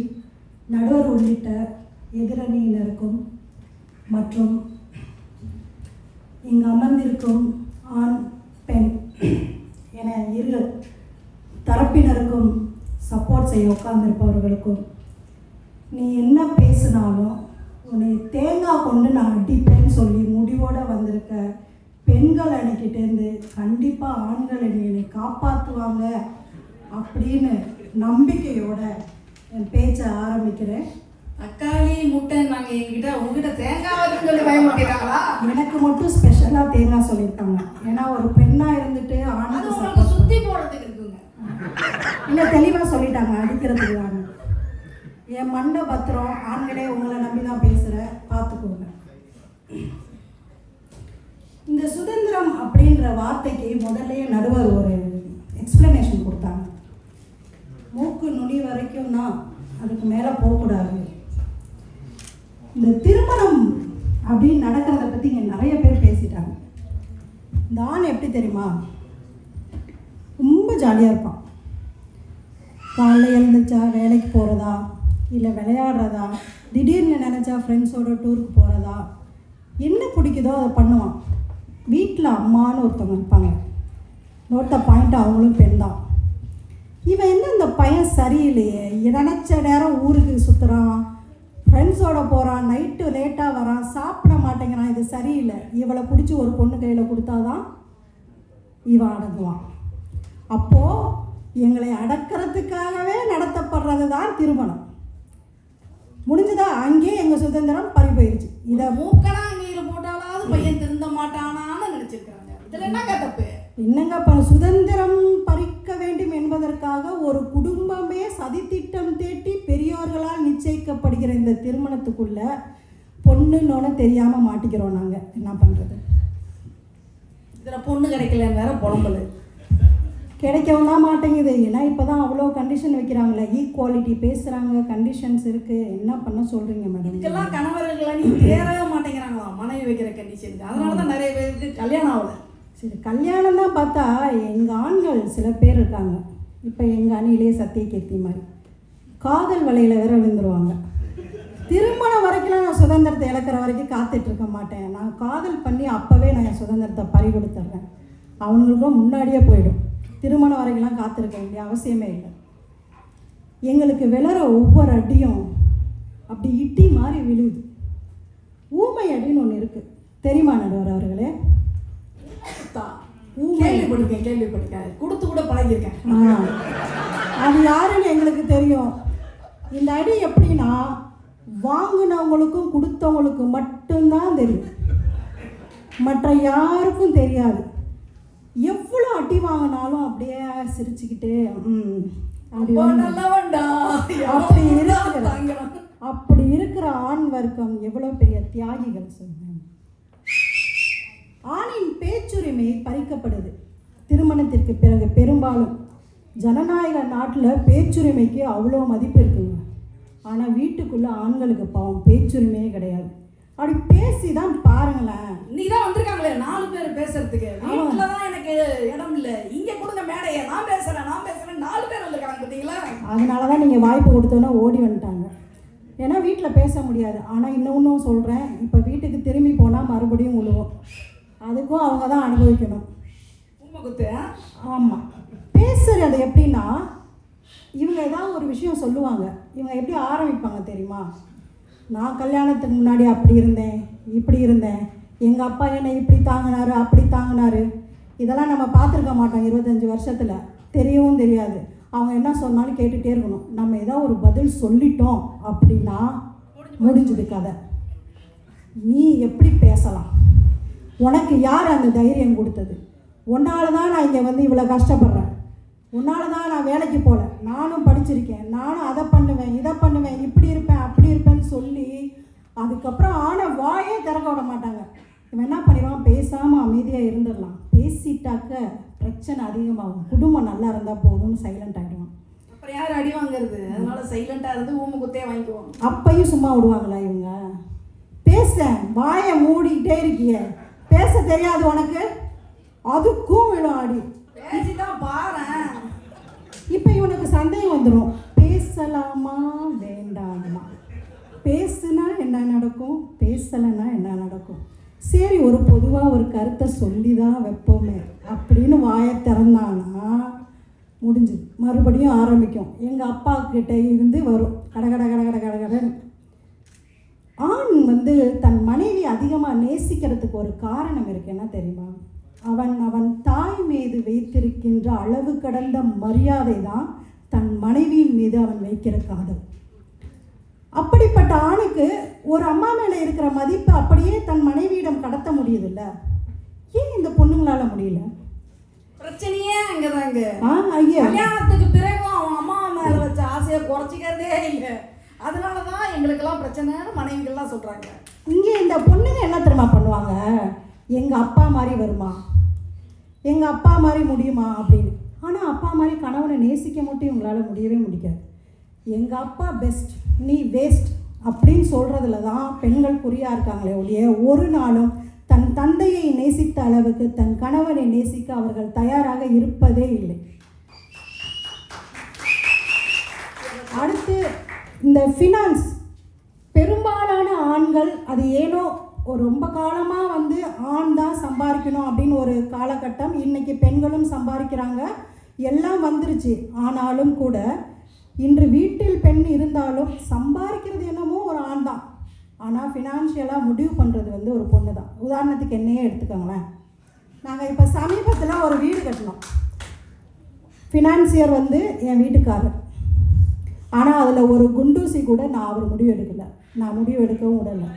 உண்மையை சொல்கிறவங்க தெய்வத்துக்கு சமானமாக. அதனால தான் நான் ஆண்கள் அன்றைக்கே வந்தேன். பாவம் ஆண்கள் என்ன மாதிரி தானே எல்லாருமே இருப்பாங்க. பேசணுமா இல்லை, ஏதாவது ஒரு இடத்துல நியாயத்தை பேசிடணும்ல, அதுக்காக பேச வந்திருக்கு. அப்போது இது ஒரு உதாரணம். கூட்டத்துக்கே வரலைங்க. அவர் வேலைக்கு போயிட்டார், அப்போ தானே சம்பளம் வரும். திருப்பி நம்ம நிர்வாகம் பண்ணலாம் கண்டிப்பாக. அடுத்து பிள்ளைங்களோட எதிர்காலம். இந்த பிள்ளைங்களோட எதிர்காலத்தில் எத்தனை ஆண்கள், இன்றைய ஆண்கள், குறிப்பாக இன்றைய ஆண்கள் அவங்களுடைய முடிவை எடுக்கிறாங்கன்னு கேட்டிங்கன்னா கிடையவே கிடையாது. எல்லா முடிவையும் எடுக்கிறது பெண்கள் தான். எல்லாம் இவங்க வந்து ஒன்லி சப்போர்ட்டு தான், சப்போர்ட்டிவ் சிஸ்டம்லேயே தான் இருக்காங்க. முடிவுகள், டெசிஷன் அத்தாரிட்டி, யார் டெசிஷன் எடுத்து அதை செயல்படுத்துகிறாங்களோ அவங்கக்கிட்ட தான் முழு சுதந்திரம் இருக்குது. சப்போர்ட் பண்ணுறவங்ககிட்ட சுதந்திரம் கிடையவே கிடையாது. கணவர்களுக்கு அந்த அளவுக்கு அறிவு பத்தாதுன்னு நம்புறாங்க மனைவிகள். அப்புறம் இதில் இங்கே ஒருத்தவங்க சொன்னாங்க, ஜூவுக்கு வந்து பார்க்குற மாதிரியே பார்க்குறாங்களாம் கல்யாணம் பண்ணிட்டு வந்துட்டு. ஜூவுக்கு இன்னொரு அனிமலை தான் கூப்பிட்டு வர முடியும், வேறு யாரை கூப்பிட்டு வர முடியும், அது கூட தெரியல பாருங்கள். அடுத்து வரதட்சணை, அது ஏன் தெரியுமா கொடுக்குறாங்க? அப்பாவுக்கு தெரியும் என் பொண்ணை வச்சு சமாளிக்கிறது கஷ்டம், அட்லீஸ்ட் கொஞ்ச காலத்துக்காவது அந்த பையன் பொழைச்சி போட்டும் கொஞ்சம் கொடுத்து அனுப்பலான்னா பரிதாபப்பட்டு கொடுத்து அனுப்புகிறாங்க. அதுவும் பத்தாம தான் ஆண்கள் விழிப்பிதுங்கி நிற்கிறாங்க. அப்புறம் நாங்கள்லாம் கொலையை செஞ்ச மாதிரி ஒரு வாதம் வச்சுட்டு போனாங்க. நாங்கள் வன்மையாக கண்டித்து சிபிஐ விசாரணைக்காக நாங்கள் ஒரு என்கொயரி வச்சோம். ஏன்னா கொலை செஞ்சால் வாதம் மட்டும்தான் இருக்குது, சாட்சி எங்கே? நீங்கள் சிபிஐ இல்லை எஃபிஐயை கூப்பிட்டு வந்தால் கூட சாட்சி கிடைக்காது, ஏன்னா அது இருக்கவே இருக்காது. வாங்குறதெல்லாம் நாங்கள் தானே, அப்புறம் எப்படி சாட்சி கிடைக்கும்? சாட்சியே இல்லாமல் வாதம் பண்ணுனா சட்டத்தில் செல்லாது தம்பி, பார்த்துக்கோங்க. அப்புறம் இன்றைய காலத்தில் குழந்தை பெற்றுக்கிறத பற்றி பேசினாங்க. குழந்தை பெற்றுக்கிறத முடிவெடுக்கிறது, இப்போல்லாம் குழந்தை பெற்றுக்கிறதே கேள்விக்குறியாக இருக்கும்போது பெற்றுக்கிறது யார் பெற்றுக்கிறது முடிவெடுத்தா என்னங்க? அது யாராவது ஒருத்தர் பெற்றுக்கோங்கிற நிலைமையில் இப்போ வந்துருச்சு காலம். அப்புறம் பெண் பிள்ளைகளின் அதாவது ஒரு பெண் ரோபா சங்கர் அவர்களுடைய இதை சொன்னார்.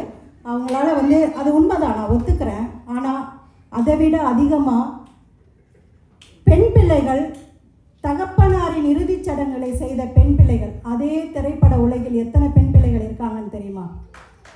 நிறைய பெண் பிள்ளைகள் எனக்கு துணிந்து தந்தையின் இறுதி காரியத்தை செய்கிறார்கள். அதே ரோபோ சங்கர் மகளும் செய்தாள். பெண் இப்படியாக இறுதி வரை தன்னுடைய சுதந்திரத்தை இழந்து கொண்டே இருக்கிறான். ஒரு சின்ன நோட்டு ஒன்று இருக்குது, நபிகள் பெருமகனார் சொன்னது. தொழுகும் பொழுது கைகளை கழுவுவாங்க, முகத்தெல்லாம் கழுவுவாங்க. அதுபோல் அதை உதாரணப்படுத்தி அவர் சொன்னது என்னன்னா, இடது கையால் வலது தோலை கழுவுவது போல, வலது கையால் இடது தோலை கழுவுவது போல, இரு கைகளால் முகத்தை கழுவுவது போல, பெண் ஆணையும் ஆண் பெண்ணையும் அனுசரித்து இருவரும் சேர்ந்து இந்த உலகுக்கு ஆதரவாக வாழ வேண்டும் சொல்லியிருக்கார். இங்கே அது நடக்குதான்னு கேட்டால் கிடையவே கிடையாது. பெண்ணுடைய ஆதிக்கம் இப்போ உண்மையாலுமே தலை தூக்கிடுச்சு, அது வந்து குறையிறதே இல்லை. இவ்வளவு கஷ்டப்பட்டும் ஆணுடைய வலிகளாகவே மிஞ்சு போயிட்டுருக்கு. அழுது காரியம் சாதிக்கிற பெண்கள்கிட்ட எதையுமே புரிஞ்சிடும் நமக்கு, ஓகே இவ அழறா, ஏதோ ரீசன் இருக்குது. ஆனால் ஆண் அழறதே கிடையாதுங்க, அவனுடைய வலிகளுக்கு பின்னாடி ஒரு சிரிப்பு மட்டும்தான் இருக்கும். ஒரு தடவை ஆண் அழுத நான் பார்த்துருக்கேங்க, அது வேற ஒன்றும் இல்லை. என் கல்யாணத்தும் போது நான் புகுந்த வீட்டுக்கு போகும்போது எங்கள் அப்பா அழுதுகிட்டு இருந்தாரு. என்னப்பா ஆனந்த கண்ணீர் மாசமானு கேட்டேன். ஆனந்த கண்ணீர் விட்டுருப்பாரு. ஒன்ன நினைச்சி அழுவலமா, நான் மாப்பிள்ளை என்ன கஷ்டப்பட நினைச்சி அழுதேன். அது ஆனந்த கண்ணீர். இறுதியாக ஒரு சோஷியல் மீடியாவில் வலம் வந்த ஒரு கவிதையை சொல்லி நான் என் உரையை முடிக்கிறேன். எனக்காக ஒரு உலகம் இருக்கிறது, அங்கு ஏமாற்றங்களுக்கு பஞ்சம் இருக்காது. அவ்வப்போது சுவாசிக்கும் காற்று கூட என் இதயம் நுழையாமல் மூச்சு திணறும். மூச்சில திணற வைத்து ஆனந்தம் கொள்ளும். என்னவோ ஏமாற்றங்களை எனக்கு பரிசாக தந்தவர்களுக்கு நன்றி சொல்ல கடமைப்பட்டிருக்கிறேன்.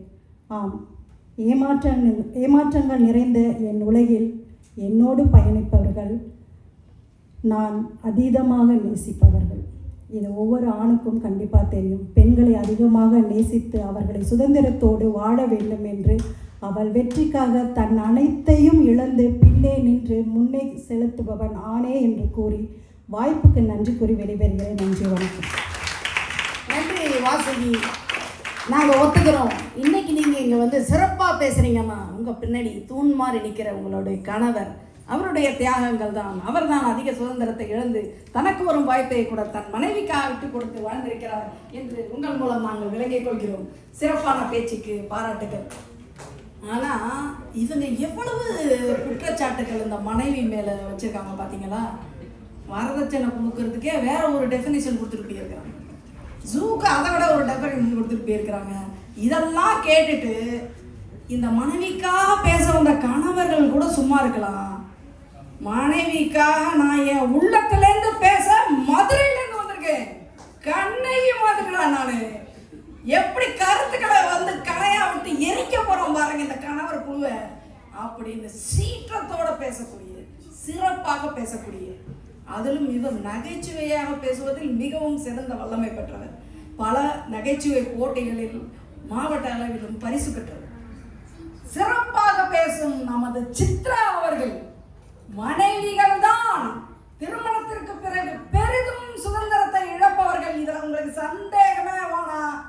மதுரையில இருந்து வந்த கண்ணகி பிறந்த ஊர்ல, கண்ணகி எரிச்ச ஊர்ல இருந்து வந்த நான் சொல்றேன் கேளுங்க அப்படின்னு சொல்லி வருகிறார் சொல்வீங்க சித்ரா அவர்களுக்கு.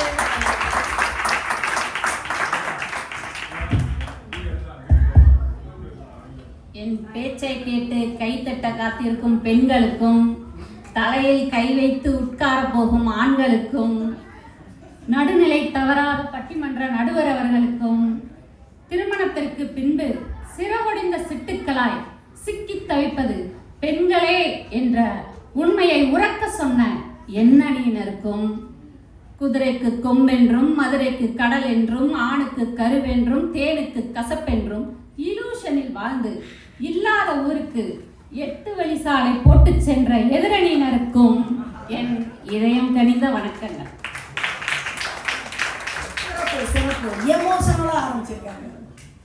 கல்யாணத்துக்கு முன்னாடிக்கா சும்மா சோழிய சொல்லிட்டு விட்ட மாதிரி கலகலன்னு சிரிப்பேன், தயக்கமே இல்லாமல் பேசுவேன். ஆனால் கல்யாணத்துக்கு அப்புறம் கொஞ்சம் சத்தமாக சிரிச்சிட்டேன்.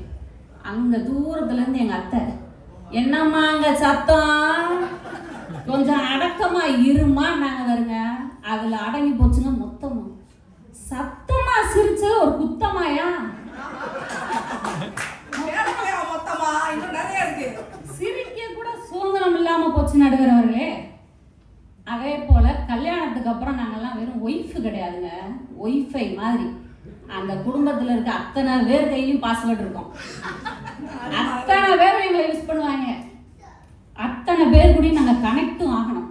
ஆனால் எங்கள் சுதந்திரம் எது வரையும்னா அந்த அடுப்படி வரையும். நேற்று சாம்பார் வச்சோம், இன்னைக்கு புளிக்குழம்பு வைப்போமா, அதுக்கு என்ன வெஞ்சனம் வைப்போம், இவ்வளோதான் எங்கள் சுதந்திரம். என்ன கலர் சட்னி பண்ணுறது? ஆமாக்கா. அதுலேயும் ஒரு சில வீட்டில் மெனுக்காடை கொடுத்துட்றாங்க. மாமனாருக்கு உப்பு இல்லாமல் சமைக்கணும், மாமியாருக்கு எண்ணெய் இல்லாமல் சமைக்கணும். இதுவாங்க எங்கள் சுதந்திரம். தம்பி சத்தியகீர்த்தி சொன்னாப்புல மனைவி கேட்குறாங்க எங்க இருக்க, எப்போ வருவ அப்படின்னு. ஒழுங்கா வீட்டுக்கு வந்தா அந்த பிள்ளை ஏன் உன்னைய கேட்க போகுது? அப்பப்போ பொய்ய சொல்லிட்டு நண்பர்களோட பெஹ்ரைன் பக்கம் போயிட்டு வந்தா அப்புறம் அந்த பிள்ளை கேட்க கூட சுதந்திரம் இல்லையாங்க. சும்மா இருக்கிற ஒருத்தரை வீட்டுக்கு வாயான்னு சிறப்பா கூப்பிடுது, அதை பாராட்டணும்ல. அதே போல இங்க இருக்க என் அண்ணங்க போனை வாங்கி பாருங்களேன். அதுல ஒரு வாட்ஸ்அப் குரூப் இருக்கு, நற்பொழுது நண்பர்கள். நாங்கெல்லாம் வெள்ளி சனி ஆயிட்டா இந்த பிள்ளை குட்டியை எந்த கிளாஸுக்கு அனுப்பலாம், எப்போ கூப்பிடலான்னு மண்டையை பிச்சுக்கிட்டு இருப்போம். ஆனா அந்த குரூப்ல மாப்பிள்ளை எங்க இருக்க, போர் அடிக்குது, மீரான் வீட்டுக்கு போவோமா, அது வரையும் தாங்கிக்கலாங்க. எல்லாம் சொல்லி வச்சு ஒரு இடத்துக்கு போயிட்டு போட்டோ எடுத்து போட்டு கோஇன்சிடென்ட்ஸ் போடுறாங்க பாருங்க. மனைவிகள் நம்பணும்ல, என்ன பண்றது? மீனான் வீட்டுக்கு போறாங்க, மீன் குழம்பு வச்சு சாப்பிடுறாங்க. அன்னைக்கு அது ஒரு நாளைக்கு நல்ல சோறு சாப்பிடலாம். அதே போல ஜும்மாக்கான் சொல்றாரு, எபிசோடா கல்யாணம் பண்ணாங்களாம். அப்ப வரதட்சணை கேட்டாங்களாம், லிஸ்ட் போட்டு கொடுத்தாங்களாம். சரி கொடுத்தாங்க, கல்யாணம் பண்ணியாச்சு. பாஸ்போர்ட்ல எங்க பேருக்கு முன்னாடி தானங்க இனிஷியல் மாறுது, உங்க பேருக்கு முன்னாடி மாறுதா? அந்த எழுத்துல எங்க தலையெழுத்தவே மாத்திட்டாங்க. அந்த சர்நேம்ல எப்ப அவங்க பேரை போட்டாங்களோ எங்க சுதந்திரத்தை சரிச்சு விட்டாங்க நடுவர் அவர்களே. அதே மாதிரி வாசகி சொல்லிட்டு போனாங்க, ஆண்கள் வாயவே திறக்க மாட்டாங்க. வாயை திறந்தாதான் அவங்க ஃப்ராடுத்தனம் வெளியே தெரிஞ்சிரும்ல. அவங்க வண்டவாளம்லாம் தண்டவாளம் ஏறிடுமே. வாசகிக்கு ஒன்று சொல்ல விரும்புகிறேன், சுதந்திரம் இல்லாத இடம் சொர்க்கமா இருந்து என்ன பயன் அப்படின்னு கவிஞர் வாலி கேட்குறாருங்க. ஒரு கிளியை பிடிச்சி கூண்டுக்குள்ள அடைச்சு அதுக்கு ஆப்பிளை கொடுத்தேன்னா ஆரஞ்சை கொடுத்தேன்னா கூண்டு கிளி தானங்க. சரி அதே மாதிரி பொருளாதாரத்துல ஒரு கணவன் மனைவிக்கு கொடுக்குற சுதந்திரம் என்னன்னு தெரியுமா? மனைவி கையில பேனாவை கொடுத்துட்டு நீ எதுவும் எழுதக்கூடாது, நீ சும்மா தான் இருக்கணும், மேட்சிங்கா இருக்கட்டுமே, சும்மா இருக்கு, நான் சொல்லும் போதுதான் எழுதணும். அதே போலதான் பணத்தை கையில கொடுத்துட்டு தான் இஷ்டத்துக்கு செலவு பண்ண விடுவாங்களா, இல்ல செலவு பண்ணாதான் அவங்க சும்மா இருப்பாங்களா? சொல்லுங்க நடுவர் அவர்களே. பணம்லாம் உங்க கைக்கு வருதுங்களா? நான் 10 பைசா பாக்கெட் பண்ணிட்டு வந்ததே இல்லையா? அதே போல இங்க இருக்க பெண்கள் யாரையாவது கேளுங்க, அவங்க படிச்ச படிப்புக்கு ஏத்த வேலைக்கு போறாங்களான்னு. தன் கணவனுக்காக தன் கனவுகளையே இழந்துட்டு உட்கார்ந்துருக்காங்க. எந்த கணவனாவது தான் மனைவிக்காக தான் பிள்ளைக்காகன்னு வேலையை மாத்தி பாக்குறாங்களா? இன்ஜினியரிங் படிச்சிருந்தா அது சார்ந்த வேலை, சேல்ஸ் படிச்சிருந்தா அது சார்ந்த வேலை. அதே போல பெண்கள் பார்க்க முடியுமா? அந்த உரிமை பெண்களுக்கு இருக்கா? வேலைக்கு போகவே உரிமை இல்லையேங்க. அவ்வளோ ஏன் பழமொழி கூட எங்களுக்கு எதிராக தான்க்கா இருக்கு. கல்லானாலும் கணவன், புல்லானாலும் புருஷன் இருக்கே. எங்கேயாவது மண்ணானாலும் மனைவி, பொண்ணானாலும் பொண்டாட்டின்னு இருக்காக்கா? இதுல புல்லானாலும் திருமணத்துக்கு அப்புறம் ஒரு 50% சுதந்திரம் போனா, இந்த குழந்தைன்னு ஒண்ணு பிறந்துச்சுன்னா control plus alt plus delete மாதிரிக்கா மொத்தமா போயிருது. தான் உடல் சிதைந்து அமைப்புகள் மாறி 24 மணி நேரம் அந்த குழந்தைய பாத்துக்கிறதுல எங்க உடை, அழகு, ஓய்வு, முக்கியமா எங்க லட்சியத்தையே இழந்துருவாங்கக்கா. குழந்தை நல்லா வளரணும்னா அம்மா கிட்டதான் வளரணும்னு சொல்லி சொல்லி முழு சுமையும் எங்க மேல சுமத்திட்டு பெண் சுதந்திரத்தை எடுத்துக்கிறாங்களே, இது நியாயமா? நியாயமா சொல்லுங்க. இதுக்கு ஒரு பாட்டு வேற இருக்குக்கா. எந்த குழந்தையும் நல்ல குழந்தை தான் மண்ணில் பிறக்கையிலே, அது நல்லவராவதும் தீயவராவதும் அன்னை வளர்ப்பினிலே. ஏன் எங்க போட்டாங்க பாத்தீங்களா? மனைவி மேல போட்டுறது. ஏன் அப்பா வளர்த்தா ஒழுங்கா வளராதா? கணவனை பார்த்துக்கிறணும், குழந்தைய பார்த்துக்கிறணும், இப்படி பார்த்து பார்த்து எங்க வாழ்க்கைய கொஞ்சம் திரும்பி பார்த்தா அதுல எங்க கனவையும் காணா, சுதந்திரத்தையும் காணா நடுவர்களே. கடைசியா எங்க அழுத்தத்தை அழுத்தமா சொல்ல விரும்புறேன் நடுவர்களே. திருமணத்துக்கு பின் மனைவி என்பவள் அடையாளங்களை இழக்கிறாள், அவமானங்களை சுமக்கிறாள், அன்பென்ற பெயரிலோ அடிமைப்பட்டு உழல்கிறாள், புகுந்த வீடு போகிறாள், சமையலில் புகைந்து போய் வேகிறாள், புனிதம் என்னும் பேரிலே புரட்சி காண மறுக்கிறாள், படித்ததெல்லாம் மறக்கிறாள், பிடித்ததெல்லாம் வெறுக்கிறாள், கனவுகளை கலைக்கிறாள், கலாச்சாரம் சுமக்கிறாள், கரு சுமந்து நோகிறாள், கலையிழந்து போகிறாள், பிறருக்கென உழைக்கிறாள், பிள்ளைக்கென வாழ்கிறாள், தன்னிலே எண்ணி பார்த்தால் தன்னையே துளைக்கிறாள். இப்படி தன்னையே துளைத்தவளுக்கு சுதந்திரமாவது சுண்டக்காயாவது. ஆகவே நடுவர் அவர்களே, இந்த பட்டிமன்ற வாதத்தின் அடிப்படையிலோ தங்கள் வாழ்வின் அனுபவத்தின் அடிப்படையிலோ திருமணத்திற்கு பிறகு பெரிதும் சுதந்திரத்தை இழப்பவள் மனைவியே மனைவியே மனைவியே என்னும் தீர்ப்பை வழங்குமாறு பணிவோடு கேட்டுக்கொள்கிறேன். திருமணத்திற்கு பிறகு சுதந்திரத்தை இழப்பவர் மனைவியே மனைவியை அடிச்சு சொல்லியிருக்கிறாங்க. என் கணவன்லாம் காணாம போச்சு, சுதந்திரம் சுத்தமா போச்சு அப்படின்னு தெளிவா எடுத்து சொல்லியிருக்கிறாங்க. குழந்தை பெற்றுக்கிறேன்னு சொல்லி என்னுடைய உடல் பொருள் ஆவி அனைத்தையும் தொலைக்கிறேன், இதுதான் எங்களுக்கு நீங்க வழங்கக்கூடிய சுதந்திரமா? அது சுத்தமா காணாம போச்சு. வேலைக்கு போறேன்னு நினைச்சு கனவு கண்டுகிட்டு இருந்தேன், என்னோட கனவும் காத்துலயே கலந்துருச்சு அப்படின்னு சிறப்பான நல்ல கருத்துக்களை சொல்லிட்டு நான் கலகலன்னு சிரிச்சுக்கிட்டு இருந்தேன். கலகலப்பு இல்லாம போனதுனாலதான் இன்னைக்கு நகைச்சுவை அரங்கம்னு வந்தா முதல்ல மைக்க பிடிச்சி அடுத்தவங்களையாவது கலகலன்னு சிரிக்க வச்சு கேட்கலாம்னு வந்திருக்கேன்னு சிறப்பா தன்னுடைய ஆற்றாமையை, சுதந்திரம் பறிபோனதை எடுத்து உரைத்தார். வாழ்த்துக்கள் சொல்வேன் சித்ரா. இப்போ நம்ம முடிவு சொல்ற நேரத்துக்கு வந்துட்டோம். நம்ம துவங்கும் போதே மனைவி அணிய துவங்கலாங்கும் போதே இங்க கணவர் அணியில சலசலப்பு. இதெல்லாம் போங்காட்டம். நடுவராக உட்காந்துருக்கிறதே ஒரு மனைவி, அதனால தான் அவங்க மனைவியை பேச வைக்க பார்க்குறாங்க, நாங்கள் தான் பேசணும்னு வந்தாங்க. அருமையாக சொன்னார், நிறைய விஷயம் சொன்னார். ஆனால் கடைசியில் சும்மா இருப்பேன் வீட்டிலன்னு ஒரு கருத்தையும் சொல்லிட்டு பதிவு பண்ணிட்டு சத்தியகீர்த்தி போயிருக்கிறேன். இந்த சும்மா இருக்கிறதுங்கிறது எவ்வளவு கஷ்டமான வேலைன்னு படிச்சுட்டு நீ சும்மா தானே வீட்டில் உட்காந்துருக்க அப்படின்னு பல தடவை கேட்கக்கூடிய மனைவிகளுக்கும் தெரியும். சும்மா உட்காந்துருக்கிறதுங்கிறது ரொம்ப சும்மா இல்லை அப்படிங்கிற கருத்து இருக்கு. அடுத்து நம்ம கணவரணியில் வந்த ஜும்மா கான் அடுக்கடுக்கா வச்சாரு. என்னுடைய துணிகளை எல்லாம் ஒரு ஊதா கலர் பையில போட்டு தூர எரிஞ்சிட்டாங்க. நான் ஒரு நண்பரை சந்திச்சேன், அவர் அதே மாதிரி ஒரு ஊதா கலர் கண்ணை பறிக்கிற ஊதா கலர்ல சட்டை போட்டுக்கிட்டு வந்தாரு. அவர்கிட்ட கேட்டேன், இது என்னங்க புது ஃபேஷனா இந்த கலர்ல போட்டுக்கிட்டு வந்திருக்கிறீங்களே அப்படின்னா, என்னங்க பண்றது, இந்த சட்டையை செலக்ட் பண்ணது என் பொண்டாட்டி. அங்க பாருங்க திரும்பிய ஊதா கலர்ல புடவை வெட்டிட்டு உட்காந்துருக்காளா, அவதான் என் பொண்டாட்டி. எனக்கு மேட்சிங்கா நீ இந்த சட்டையை போட்டுக்கனால வேண்டி எனக்கு பிடிக்குதா பிடிக்கலையான்னு கேட்க கூட இல்லை. இப்ப உங்க ஊதா பைய தேவலான்னு தோணுக்குவேன். அப்படித்தான் இருக்கு கணவர்களுடைய நிலைமை.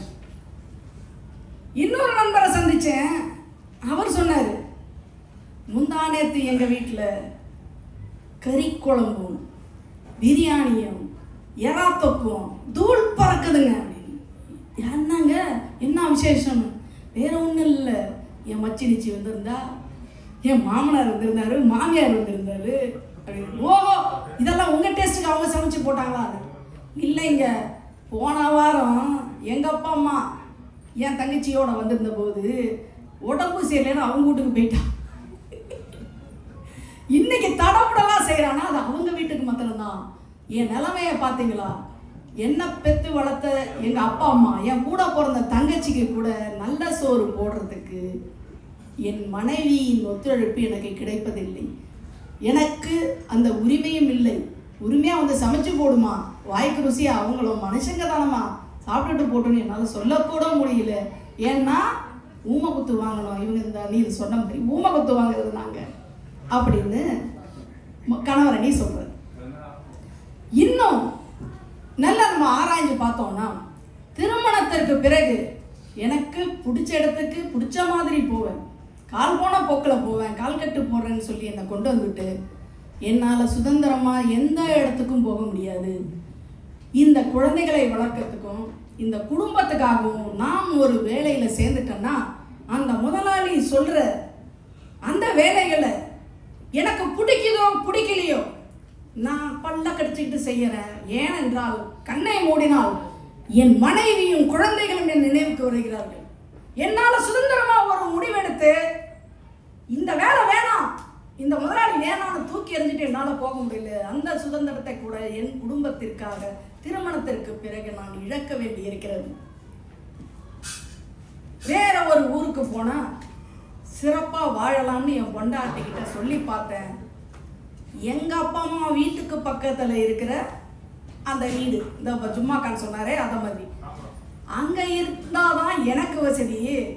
நீங்க தனியா போறதுனா போங்கன்னு எந்த வயசுலையும் இப்பெல்லாம் ஈஸியா விவாகரத்து கொடுக்க தயாரா இருக்காங்க. இதை நினைச்சே எங்களுடைய சுதந்திரத்தை நாங்க கொன்று புதைச்சிட்டு உடவாண்டா போதும். ஏற்கனவே பொண்ணு கிடைக்கிறதுக்கே பல அல்லாட்டம், பொண்ணே கிடைக்கல. அவங்க போட்ட கண்டிஷன்ல ஏதோ நான் தேடி கல்யாணம் வரைக்கும் செலக்ட் ஆயிருக்கேன், இதை கடைசி வரைக்கும் காப்பாற்ற வேண்டியது இருக்குன்னு தன்னுடைய ஆசைகளை தன்னுடைய வளர்ச்சியை கொன்று கொண்டு வாழக்கூடிய கணவர்களை இன்று எங்கேயும் பார்த்துக்கிறோம்.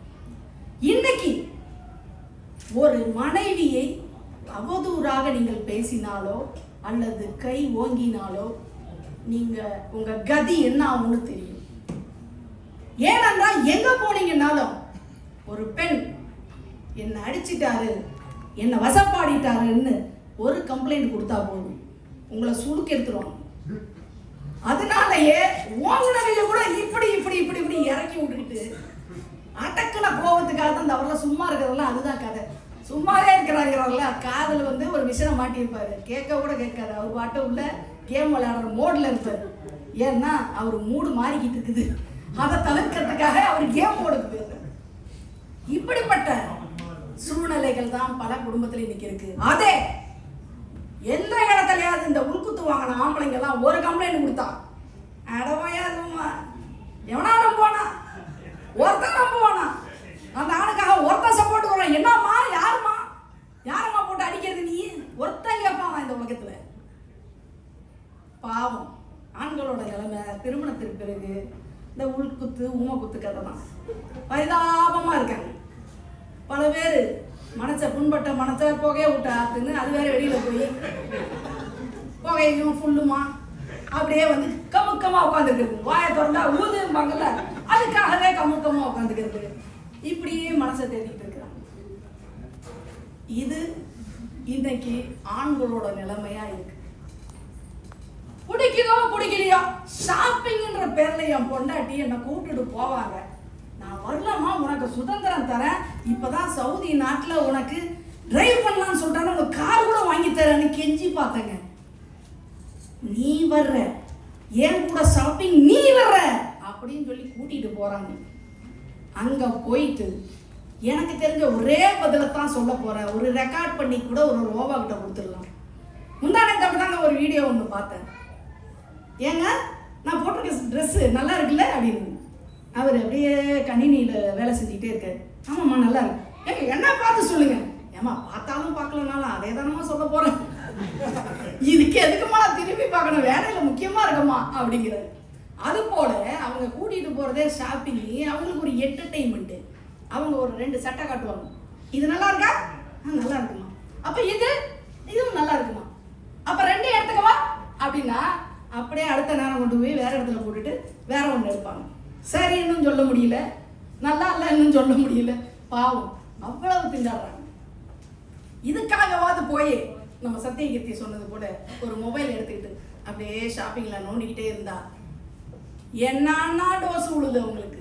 ஒரு இடத்துல உட்காந்து அவங்களுடைய என்டர்டைன்மெண்ட்டை கூட பார்க்க முடியல. இவங்க என்டர்டைன்மெண்ட்டுக்கு பலிகடா ஆகி சுதந்திரமா நீ கார் எடுத்து போய் வாங்குமான்னு சொல்லியும் பணத்தை கையில் கொடுத்தோம், கிரெடிட் கார்டு எல்லாமே கொடுத்தோம், நீ தான் வந்தாகணும், என் கூட நீ மல்லுகட்டியே ஆகணும்னு சொல்லி வலுக்கட்டாயமாக கூட்டு போகிற மனைவிகள் எங்களுக்கு இருக்காங்க.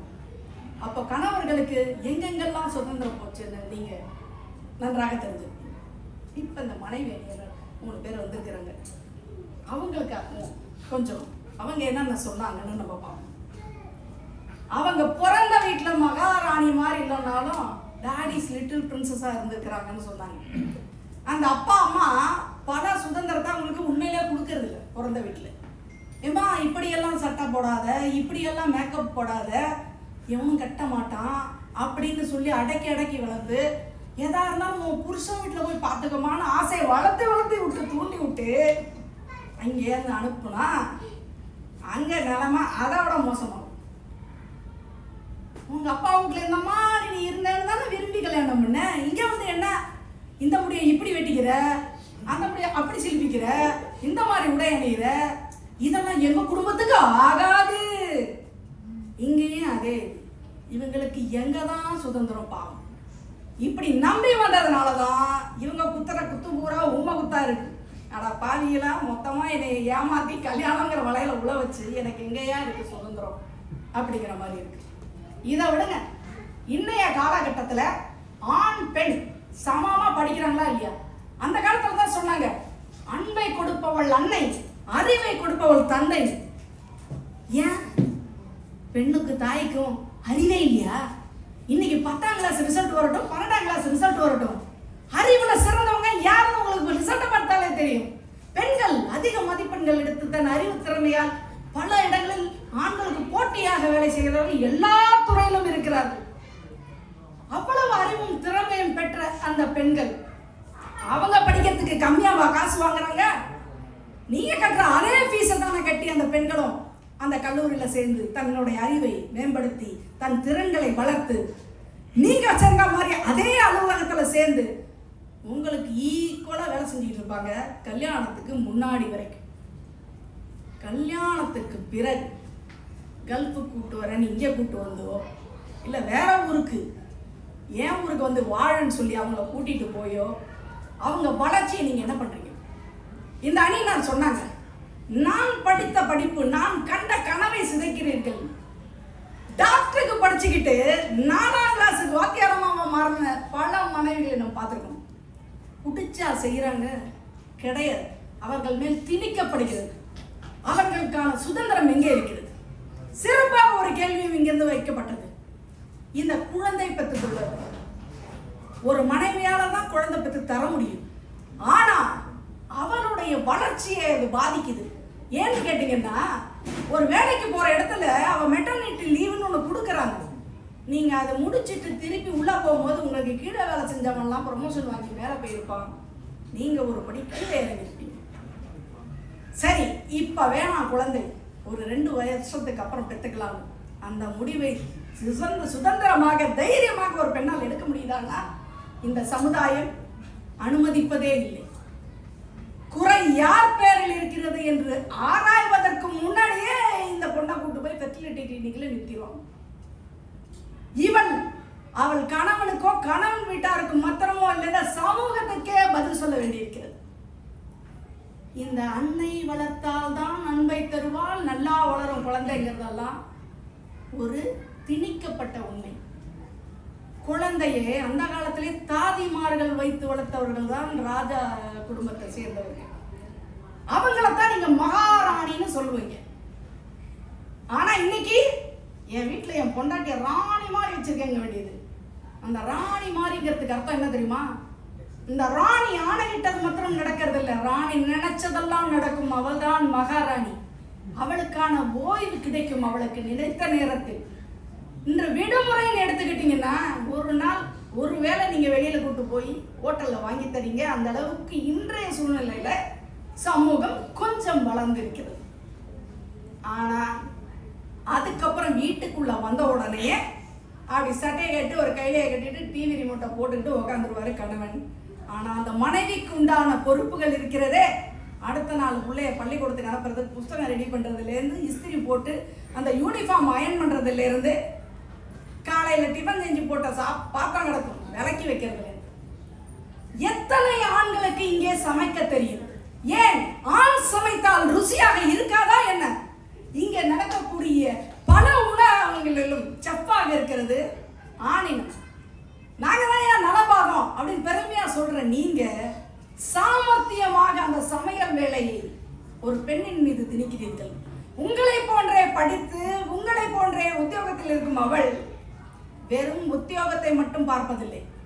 நீங்க ஆண்கள் பல பேர் குழம்புவீங்க, உனக்கு என்ன தெரியும் மேலதிகாரி எவ்வளவு டோஸ் விடுறான், அந்த மன உளைச்சல் எனக்கு தாங்க முடியல, சந்தோஷமா இருக்கலாம், வீட்டுக்கு வந்தா நீங்க பேசுறீங்க.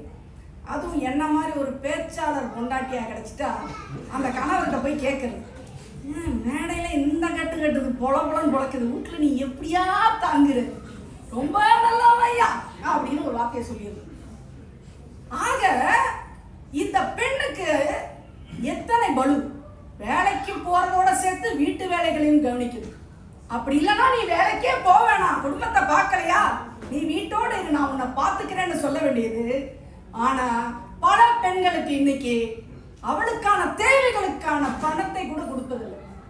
ஏமா நான் சம்பாதிக்கிறாத்தையும் உனக்கு தானம்மா, நான் வாங்கி சம்பாதிச்ச சொத்தை ஓட்டல்ல தானம்மா எழுதி வச்சிருக்கேன், அந்த சொத்தை வச்சுட்டு புண்ணாக்கு 10 பைசா பர்சில் இருக்கு, சொந்தமா போய் மல்லிகைப்பூ கூட கடையில வாங்க முடியாது. இந்த பொண்ணுக்குன்னு ஒரு தேவை, ஏமா நம்ம வீட்டுல தான் சாப்பாடு வாங்கி போடுறேனே, உனக்கு அரிசி பருப்பெல்லாம் வாங்கி போடுறேன்னா நாளில் பொங்கி சாப்பிடணும், நீ என்னைக்காவது பொங்கி ஒருவா ஊட்டி இருப்பியா ஆசையா? கிடையாது. பல ஆற்றாமைகளோடு தான் இன்று மனைவிகள் தன்னுடைய சுதந்திரத்தை பறிகொடுக்கிறார்கள். இந்த காலம் இருக்கு இல்லையா, அந்த காலம் ஓடுதுன்னு நீங்க எப்படி தெரிஞ்சுப்பீங்க?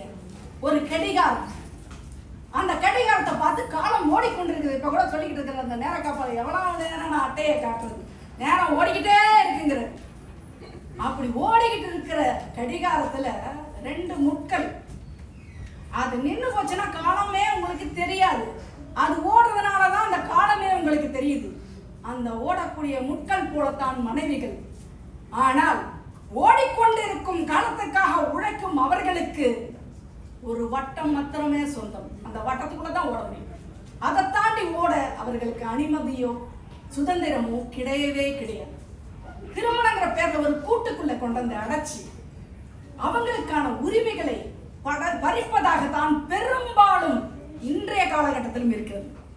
இன்றைக்கு பல நிகழ்ச்சிகளில் சமூக வலைதளங்களில் நான் பார்க்கிறோம்.